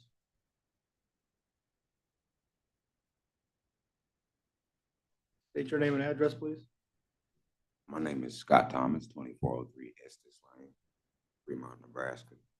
I'm a candidate in the First Ward City Council right now. Man, I'm grateful. I just want to say that first. I'm grateful for all the people in this room and all the people that got up and spoke, people that take their country to heart, take their duties and responsibilities as Americans to heart, and don't take that that birthright for granted. I appreciate that. I appreciate everybody in this room. I appreciate you guys for your service, seriously. But I am the director for the U.S. Institute of Diplomacy and Human Rights for the region of Nebraska, and we don't have an Iowa director. We don't have a Kansas director. We don't have a Missouri director, so I handle those regions too. Our AG is publicly picking fights with Trump's administration right now. We want to hang my hat on necessarily all the advice that you get from Hilgers. And we've heard a lot of mentions of the Constitution and the Bill of Rights, particularly the First Amendment. So I want to give you guys an example of something that would not be on the agenda, because everything that's not on the agenda, you know, these are outlier issues, and how would you know to put something on there if it's not on there, if it's not your issue? So one of my jobs necessarily is making sure that people have access to physical documents that represent your rights here in this country. And so the Declaration, you know, not just the Declaration, but the Rights of Man, also very historical documents that go all the way back to the Magna Carta.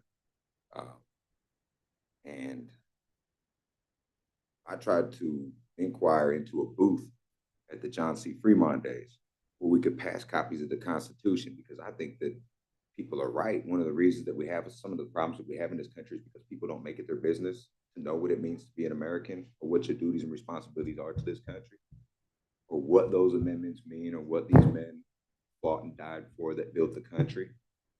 And so I think that we should pass it out. I think we should read it. I think we should have it in our schools. I think we should hang it on the walls. And I called and I said, what if I just want to pass out copies of the Constitution? I didn't want to set a high bar. What if we just want to pass out free copies of the Constitution to the public? And I was told, you are not allowed to bring the Constitution to our event. We will have you arrested. And so I'm an American.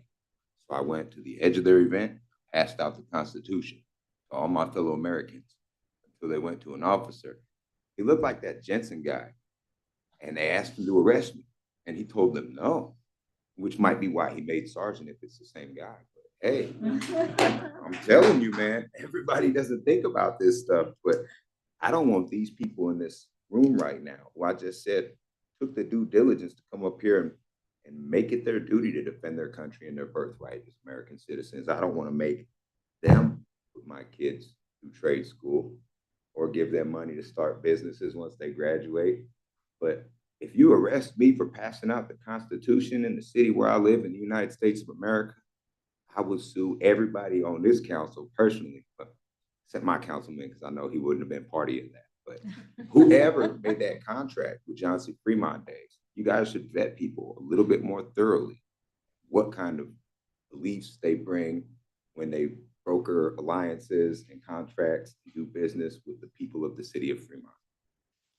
Thank you all for your attention. Any kind of questions you guys have, I'll be happy to answer them. I see the clerk is looking very confused right now. He's like, this is the first you've heard of any of this. Okay, fair enough. I appreciate you guys' time. Anybody else on this?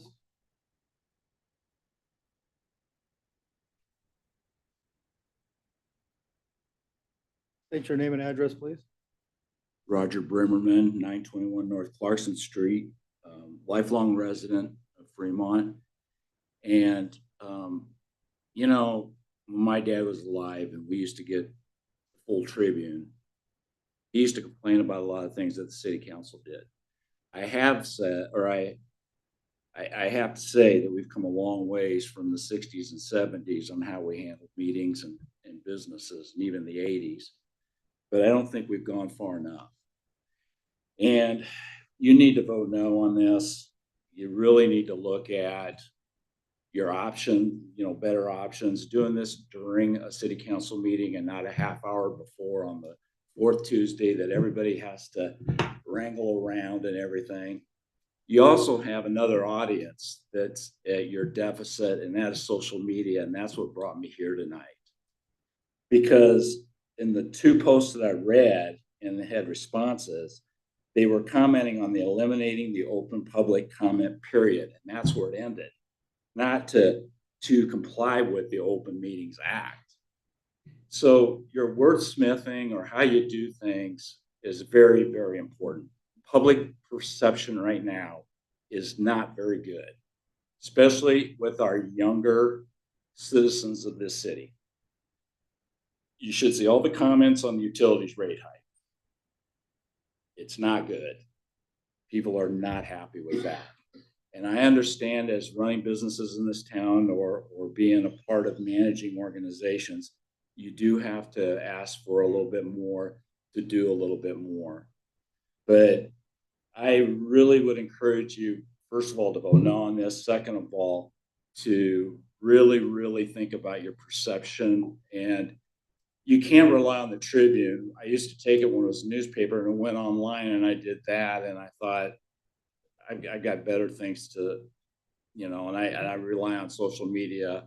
But now I found out that coming here, based on what I read, was kind of a falsehood in a way too. So you need to find other ways to publicize things to the media. We are in the 21st century. We are digital. I know you can go on the city website and get all the past agendas and all the minutes and all that. But people, that's work. And people don't want to do that kind of research work, you know. They want it put right in front of them. So I don't know as a governing body what you can do, but you really, really, I encourage you to really start thinking about this, because it's issues like this, and this isn't going to be the first issue. Living here my whole life and a sixth generation person of this county, this isn't the first issue and it won't be the last, but improvement could certainly take place. Thank you. Thank you. Anybody else on this? I'll close the public comment period. Coming back to council. Mayor, if I may, just Yeah. give a brief follow-up to my comments. Go ahead. The concern here is if a member of the public complained and filed an action in district court, then we'd be dealing with strict statutory interpretation. There aren't any cases on this because there hasn't been an action brought before. I don't want our city to be the test case. But under the Open Meetings Act, a meeting is either four things: a briefing, which I think this constitutes a briefing, any public comment, discussion of public business. I think anyone who's married has had a discussion where only one side said something. Formation of tentative policy, or the taking of action of any public body. So there's at least two matters in there where public comment would fit into the definition of a meeting, and therefore the matters at the meeting that will be discussed need to be publicized to the public. And I think tonight is a great example. When we put items on the agenda that the public cares about, they'll come here and speak about it. So I just want the council to know that if this is based strictly on statutory interpretation, I'm not comfortable relying solely on a disposition of the Attorney General from a complaint that was filed in 2018 that didn't address all the issues that we're talking about. Thank you. Point of order, Mayor. Yeah, please. Is that all you got left?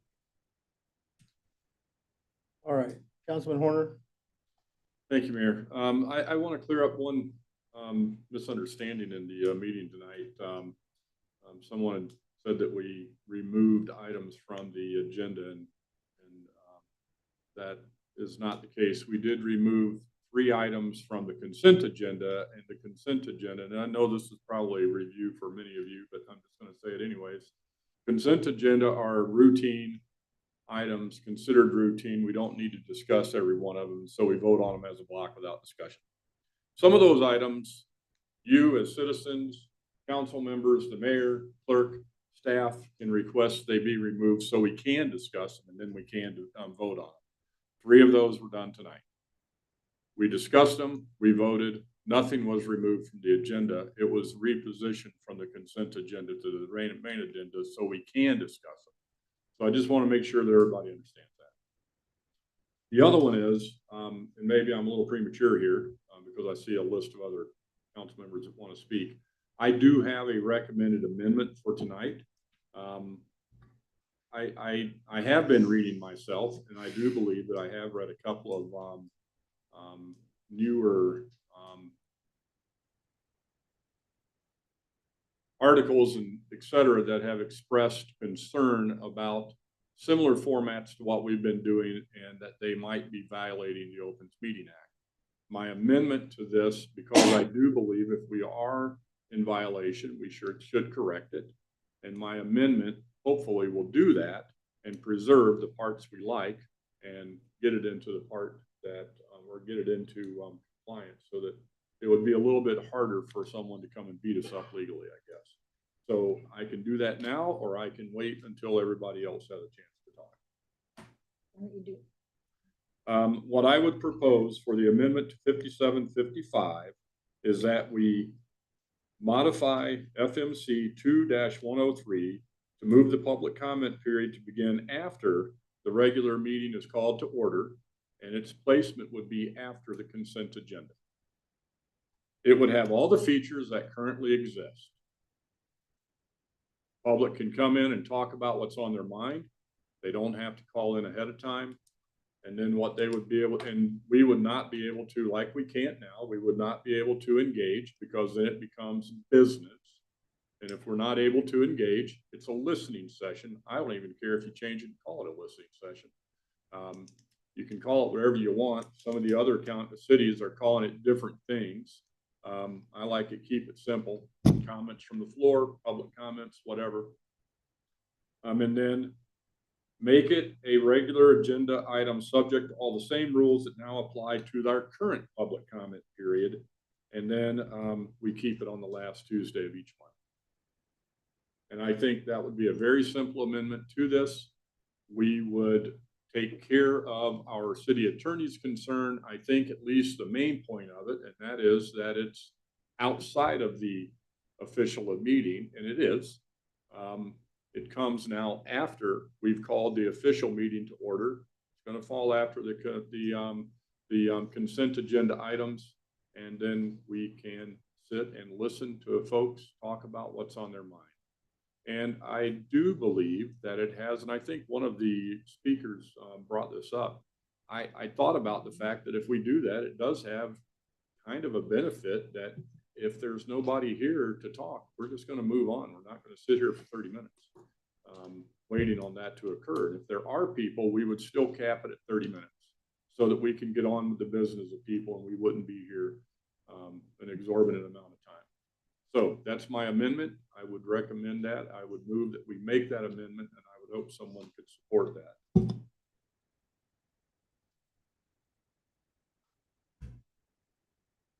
Councilwoman Ganem? I was going to speak, but I also want to I will second that because that's what I found in my surveys as well. And it is included in several other cities. It's part of the agenda, and each one handles it differently a little bit, and we can probably work out on the details as far as what to call it.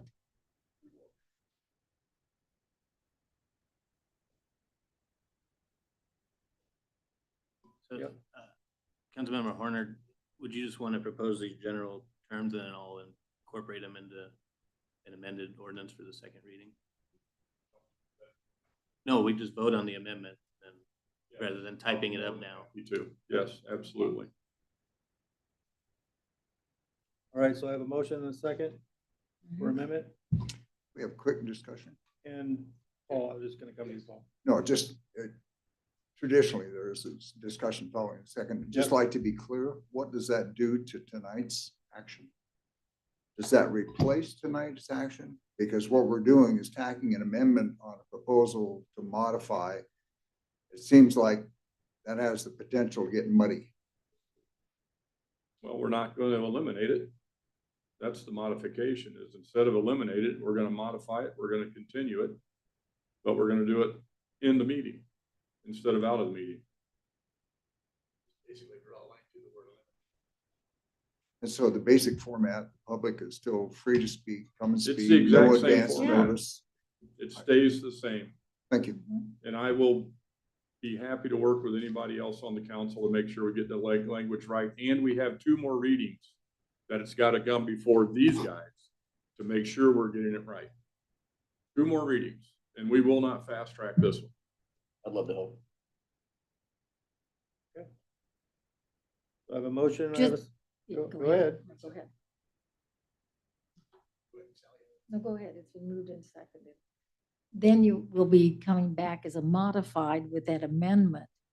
So then we would need to, just for clarifications, I know we've all been encouraged to say, no, we would in fact vote for this first time. And then at the second reading, it will be modified. So Just what point of happens? clarification, correct?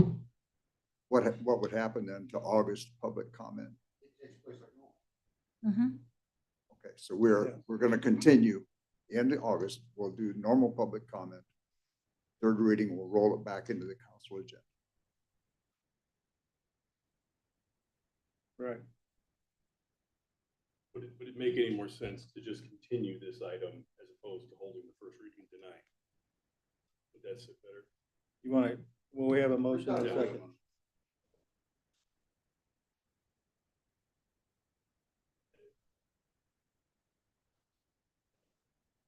Yep. So I have a motion and a second. So now you have to cast your vote.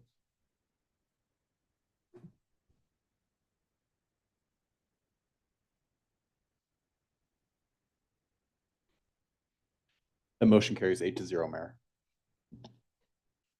All right, thank you. Yep.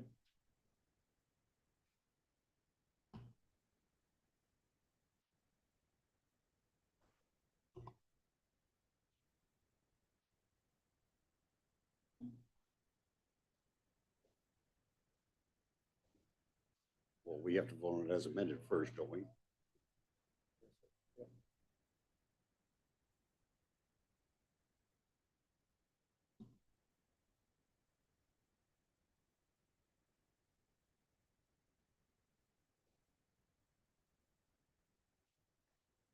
Yes, we need a motion for the first reading as amended. Do I have that? Councilman Jensen. I will make the motion to hold first reading of ordinance 5755 as amended. Councilman Marsh. I'll second that.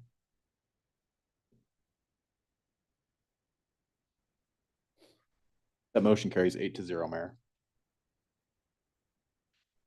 Ordinance number 5755, an ordinance of the city of Fremont, Nebraska, repealing and replacing chapter 2, article 1, section of the Fremont Municipal Code regarding open public comment periods and formal council study sessions and all other ordinances or parts of ordinances in conflict with this ordinance, providing for severability and providing when this ordinance shall be in full force and effect first reading.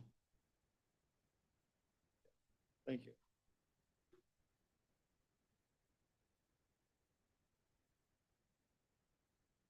Okay, on item number 21, resolution 2026-205, amending master fee schedule to support changes to the ordinance 5749 approved at the July 28, 26 meeting. Council members Von Baron and Ganem item. Now, this is just a follow-up to what we approved at the last meeting as we were working through the animal control ordinances. We've obviously times change. One of the things that we found is Fremont has proportionally per population, probably a larger animal control challenge than most cities of comparable size. And so we visited with Officer Steamer. She had a heavy hand in the advice, very good, constructive heavy hand in the advice, advising us what she felt would be required to change some behaviors, to discourage, to enable enforcement, that kind of thing. So that's what you see in front of you. You can see what the fees have been in the past. We added a couple of new categories and tried to modify the system references, so those were more clear. So it's fairly straightforward matter. It's just an updated version of fees and assessments for offenses. Okay, Councilman Horner? Thanks, Mayor. I have no questions really, and I just want to thank Paul and Sally for the hard work and all the other folks who were part of this. And I'm not good at the Golden Globe stuff because I never remember who all to thank, but you guys did a lot of work. We appreciate it. My only comment is one word of caution, and I shared this with you guys earlier. What's a colony? You know, where does that definition begin? You know, is it 5? Is it 8? You know, et cetera. Just a word of caution, that could be an issue at some point in the future. I could see arising is what is a colony, and I don't know how you get at that, but you know, we just have to be mindful of that. Well noted. Okay. Any other questions? Just a general answer to your question, Fremont does have specific limits on numbers of dogs and cats that can be housed. And so if somebody maybe has a couple cats that they're feeding on the back porch and they're over the limit, that may not be a colony. If they've got 15 or 20, which is not uncommon, that becomes a colony. So there's some officer discretion involved in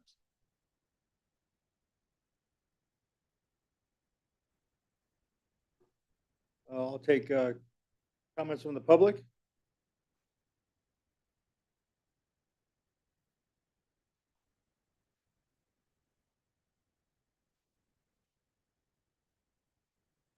State your name and address, please. Ray Tuff, 1537 Brewer Drive. I just wanted to make sure that you guys understand what you're doing here with this increase to the master fee schedule. So the colonies that are in question, the cat colony that are in question here, let's not forget that most of the people that feed the stray cats are ones that are lower income. They have no, you know, like interaction really with the outside world much, except for those cats. And so they're already low income. And now we're going to raise, not only are we going to make them get a permit so that you know where all the cats are, when we don't even have a program in place right now to control the cats that we already have. And you guys are only seeing, the public only sees 20% of what is actually out there. So the rest lives in, you know, underground and all that stuff. So, I mean, I really don't think that this is the right option to go. The colony cat caretaker permits should have never been in place to begin with. But just keep in mind that those guys, they're usually the lower income people. And now we're going to fine them for trying to feed an animal. Not very nice. If I could just comment on that briefly. Yes. Respond to that. We got another. Oh, I'm sorry. Excuse me.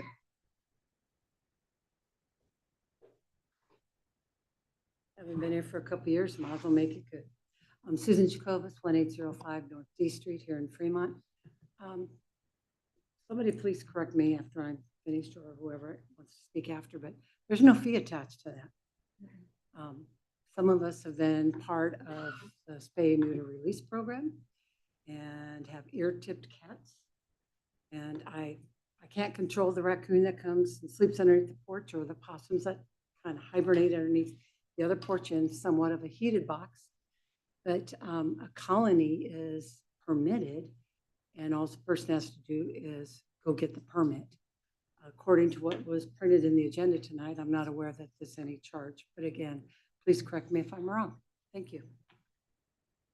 Thank you. Anybody else on this? We'll close the public comment. I would like to comment. Yeah, please. Just because Susan Jacobus pointed it out, the colony caretaker permit fee was $150. That's the current. And we're recommending 0 for the very same reasons that you brought up. Because they care for those cats, they love them, they provide food for them, so it's gone down to 0.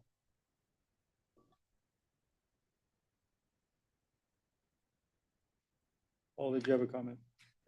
And that's, I think that's the point, because we didn't want to discourage people from it.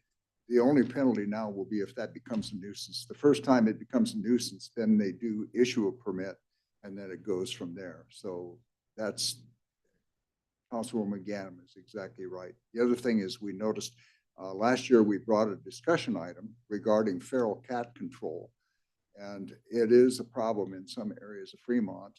We realized that we approved the concept, but there was no formal vote on the control project or the formal control parameters, the things that would have to be done. So we will be bringing that to the next meeting to formalize that, asking your support. I will tell you, it's changed. Going into it, I thought, what in the world? We're spaying and neutering cats and then turning them back out? It makes no sense. Once you think through it, it's worth doing. So we'll be bringing that to the next meeting. Thank you. Any other discussion from council? If not, I'll take a motion.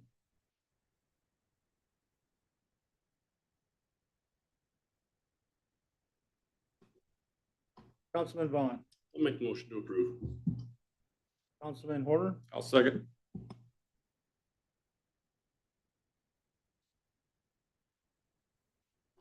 That motion carries 8-0, Mayor.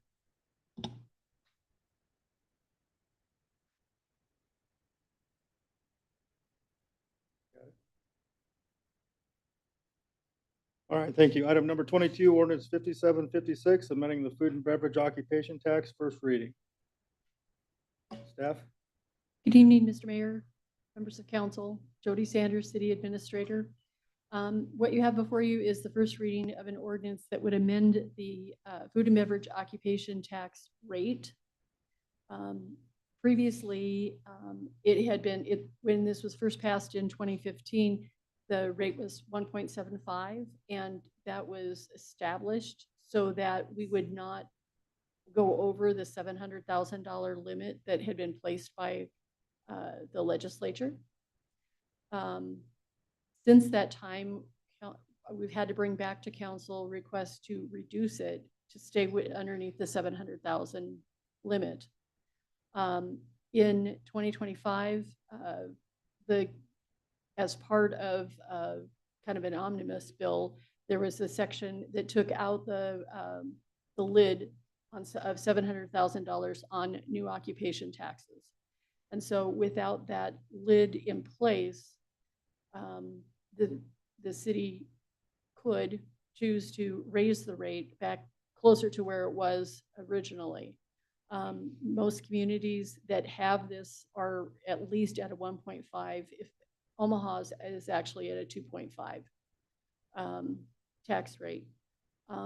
One of the reasons why we wanted to bring this to the council for consideration is we've been visiting with council members, talking with them about the 2027 budget and the deficit that we're in heading into 2027.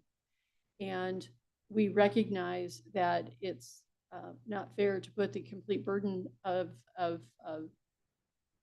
the cost of running the city on property taxpayers, where food and beverage tax is not only paid by citizens, but it's paid by anyone that is eating in our community, meaning the folks that come for the tournaments on the weekends and those kinds of things. They're purchasing food and likely paying, either they're paying the tax or the restaurant is paying the tax on their behalf. So it kind of spreads the burden a little bit, as well as, just looking for ways so that we don't have to have such reliance on property taxes. Because in visiting with all of you, you've all expressed concern that we don't tax people out of their homes. The city receives a small portion of the overall property tax levy. We only receive 16% of what's levied, but still, you were all clear, you wanted to do your part. This is one way that we can get to the point where perhaps we won't have to go quite so high on a property tax request because we'd be receiving the revenue from this. We're currently at 1% and we are collecting slightly over $700,000 now. We have not been strictly enforcing it, the tax, because we really shouldn't be collecting more than that $700,000 cap. That was why we had not been, being very strict about our enforcement. We have started the enforcement process. The city staff has started the enforcement process, which will, yes, bring in additional revenue, but not to the extent that if you change the tax rate, it would bring in at a bare minimum, we know $700,000, and that's essentially $700,000 in property tax relief. And that's why we felt, being good stewards of the public finances, this was something that we should bring to your attention and offer as for your consideration tonight. Questions from council? Councilman Jensen. Yeah, thank you. I just wanted to touch on a couple things. And yes, we have all had these private meetings. We all know what we're facing in 27. And as you said, this is part of kind of spreading out the pain so everybody gets a little taste of it, I guess. My question was, and you kind of touched on that, how compliant food trucks and them have been with this tax, and I was going to ask also about the hotel rooms. I know municipalities like to tax hotel rooms because there ain't anybody that lives there that's in them. So we currently do tax hotel rooms. I believe the rate is 4%, isn't it, Jen? For hotel tax. So we are receiving the benefit from those lodging taxes as well.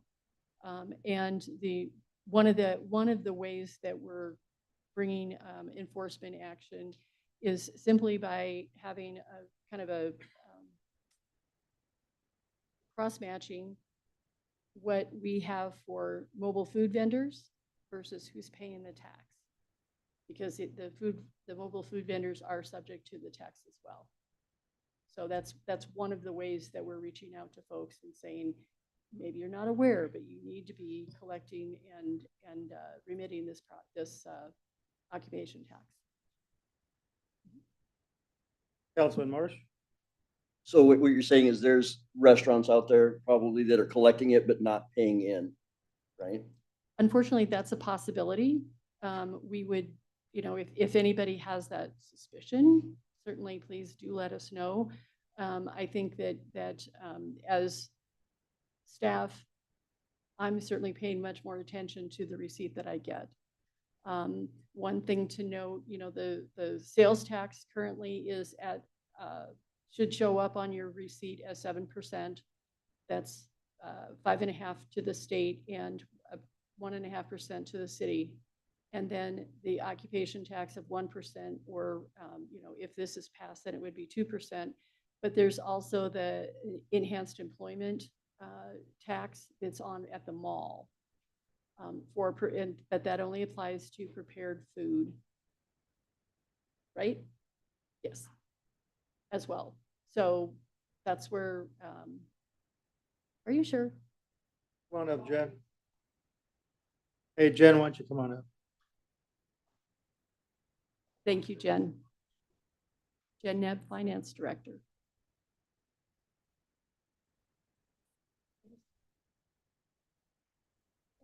Honorable Mayor, City Council, Jennifer Nab, Finance Director.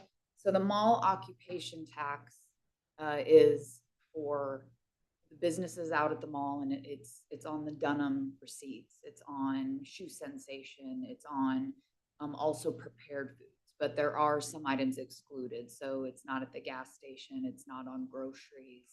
It's not on foods, anything coming out of a vending machine or like a candy bar or whatever. So it's not liquor, but the majority of what's being sold out at the mall is subject to the mall occupation tax according to the ordinance that was passed. do you have a number of what you think that we're not getting? I mean, with the percentage going up, obviously, that's pretty easy, but as far as like how many are not?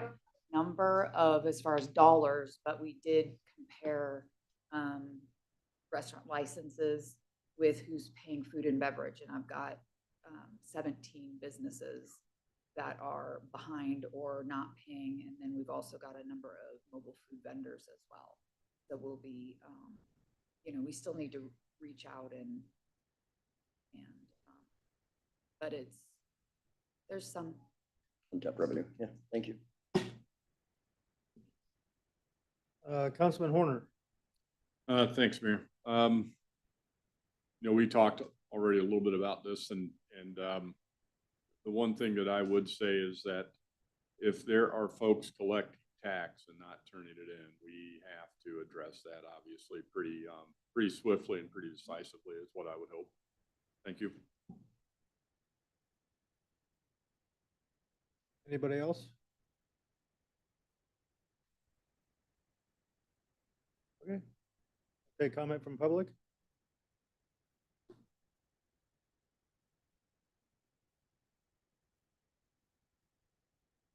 Please state your name and address. Good evening, Mayor and members of the council. My name is Dylan Martinez, residing at 1435 East 12th Street here in Fremont. I am standing before you, or sitting tonight. I'm used to standing from previous formats that we've had. Really do like how everything has changed. Timer right there in front of us. But I'm sitting here tonight before you to address the proposed 1% food and beverage tax increase, and I urge you to vote no. We need to look closely at the economic environment our residents are navigating right now. Inflation has squeezed household dollars to record levels, and working families in Fremont are watching every single dollar. Fast food prices have already risen to what sit-down restaurants used to cost. When basic dining out has become a luxury for the average family, adding another tax on top of their check is not going to spur economic growth. In fact, it will likely have the opposite effect. It'll dissuade actual residents from eating out, directly hurting our local restaurant owners, server staff, and small business community. It may have an unintended side effect of spurring extra business when we have people coming into town, but the people that actually know about this will likely just try to buy at the grocery store and make the $200 that they have, last a week for a family of four. That used to be a thing, but now, to be fair, I do want to acknowledge that Fremont has seen some serious positive development over the last few years. That progress is welcome, but recent development does not erase or make up for the nearly 2 decades of wasteful spending, questionable deals, and administrative mismanagement by past position holders. Taxpayers are tired of being treated as a bottomless piggy bank every time the city needs to cover a budget gap after years of fiscal red flags. Fremont needs to demonstrate that it can manage its existing revenue responsibly before reaching deeper into the pockets of its citizens. If this council is unwilling to vote no outright tonight, then I ask you to at least listen to the community and amend this proposal down to a 0.25% or 0.5% or some incremental raise up to the 2%. Cut it back and make that smaller figure work. Show the taxpayers that you are willing to compromise and exercise real fiscal discipline. Fix internal spending priorities, protect our local small businesses, and do not place another financial burden on the dining tables of Fremont families. Alternatively, if, as I'm hearing on the comments tonight, that there seems to be issues with enforcement and making sure that these taxes are collected on a lot of these food business owners, which are a lot easier to get a food business license, to get a truck, to do a pop-up vendor on a corner and collect every one of these taxes. Maybe alternatively to this, we should look into a tax on specifically alcoholic beverages, as we were talking tonight on passing, renewing a lot of these licenses. What's 1% onto a bar for people going out and having a pint that's already $10. If they have the money to go out to the bar, that's way different than having the money to go out to lunch on a break when you're at work and you need a quick bite to eat just to continue functioning from day-to-day society. Obviously, fast food is a convenience, but there are ways that we can find money without just putting on a tax every single time or finding fining everyone. So thank you so much, and hope we have a great day. Anybody else in this?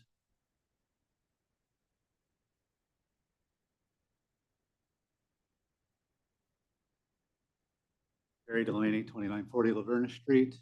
I did not come here to speak on this item tonight. So my knowledge of it is based on what we've heard in the last few minutes. But what I've heard is that we have 17 businesses, which I consider a large number, not properly paying this tax. So our solution is to increase the tax on those that are doing their part in paying it, rather than figuring out a way to enforce it and collect what is already due. That just seems like a more logical solution. Let's come up with a way to make the levy that's already there work. Maybe put some fines, stiff fines in place for those that are not paying it properly, as opposed to raising another tax on the law-abiding taxpayer to the city. Thank you. Thank you.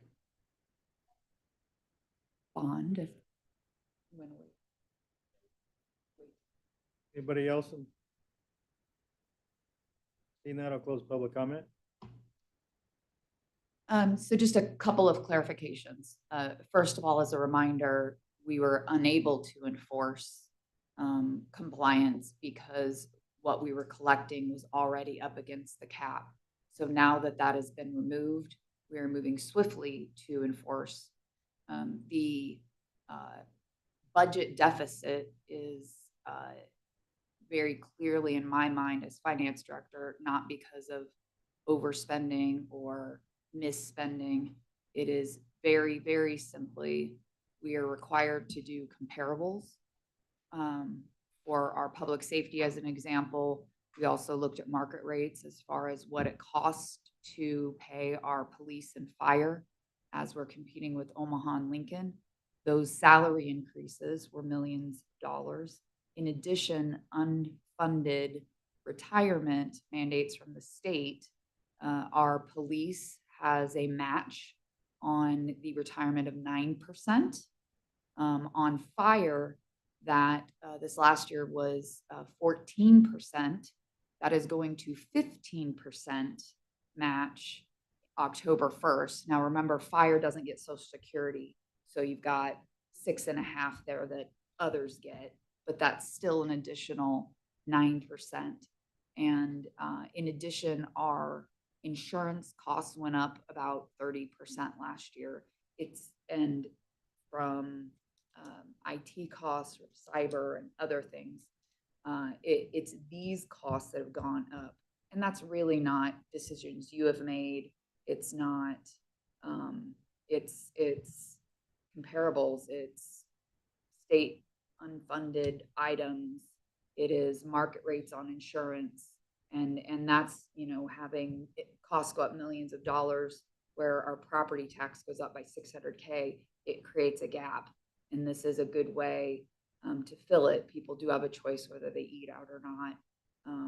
This is a way for us to collect from folks coming into our community, because if we don't do it here, our other option is property tax.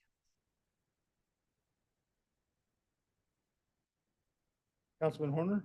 Thank you, Mayor. We're gonna have a lot of opportunities to talk about all this stuff coming up because of the budget discussions that we will be having in the future. So I don't want to go into that. I do want to support some of what you have said just from my discussions and what I've been able to kind of just read between the lines here. First off, there was a lid. We were not allowed to collect more than $700,000. That's been removed. And so we are now going to see how much of that we can go and get. And we're going to try to get it all, obviously. But there's also a shortfall that's coming, and we need to make up for that. This is an elective tax, which I like, rather than a tax that we have no choice in, which is our property tax. And if I have to make a decision between one or the other, I'm going to probably choose the elective tax every day. Obviously, we're not going to have the luxury of making the choice between one or the other, but we can certainly lessen the impact on one by choosing the other. And I do think that that seems to be a more prudent choice that is going to lessen the overall impact that's coming at us. The inflation affects everyone. It doesn't just affect the private citizen. It affects everything. And that's what we're still facing. So thank you.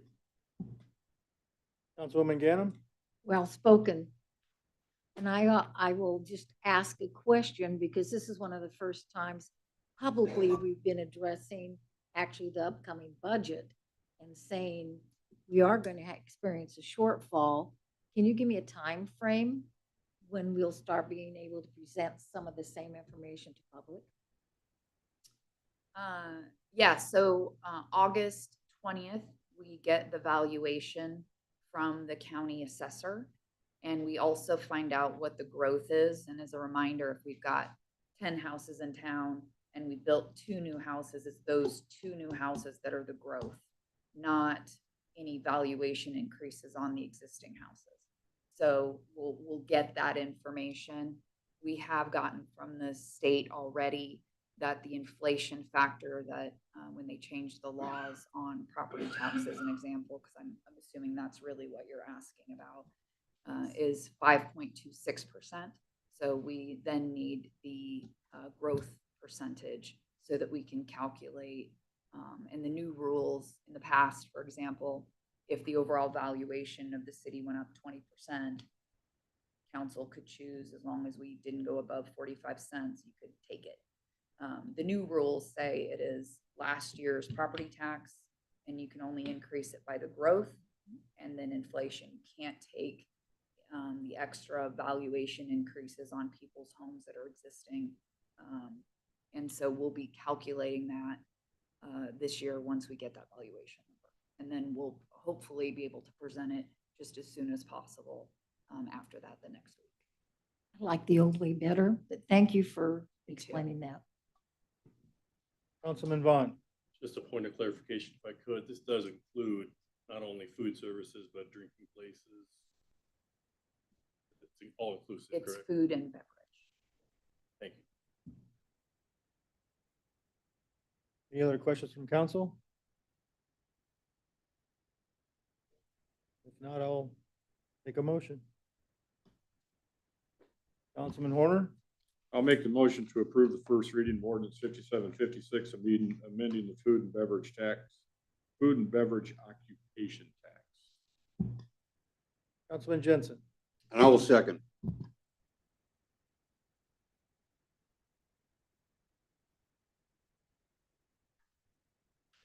That motion carries 8-0, Mayor. Ordinance number 5756, an ordinance to amend chapter 14 of the Fremont, Nebraska Municipal Code. Ordinance number 5604, increasing the rate of the city's food and beverage occupation tax by amending section 14-302A collection and repealing any parts of ordinance in conflict with, and to provide for publication at the effective date of this ordinance first reading. Thank you. I'll take a motion to adjourn. Councilman Jensen? Well, I was gonna make a motion to suspend the rules, move to third reading, but Oh. Is there any discussion on that? that's my motion. I'll second. Councilman Horner, second.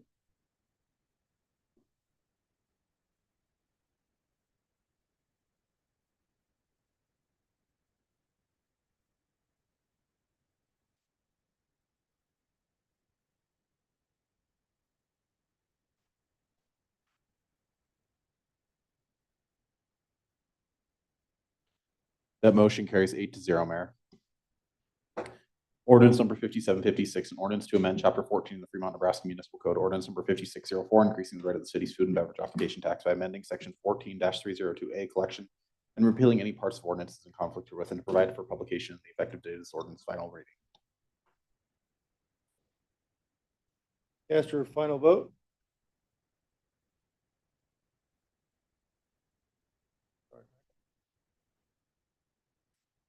That motion carries 8-0, Mayor. Ordinance number 5756 is approved. I'll take a motion to adjourn. I'll make that Councilman motion. Horner, Councilman Jensen? Second.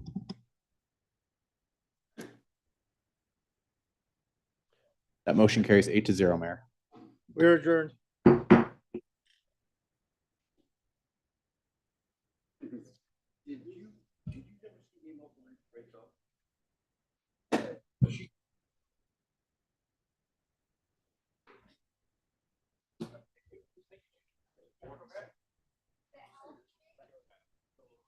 That's it. Stays on.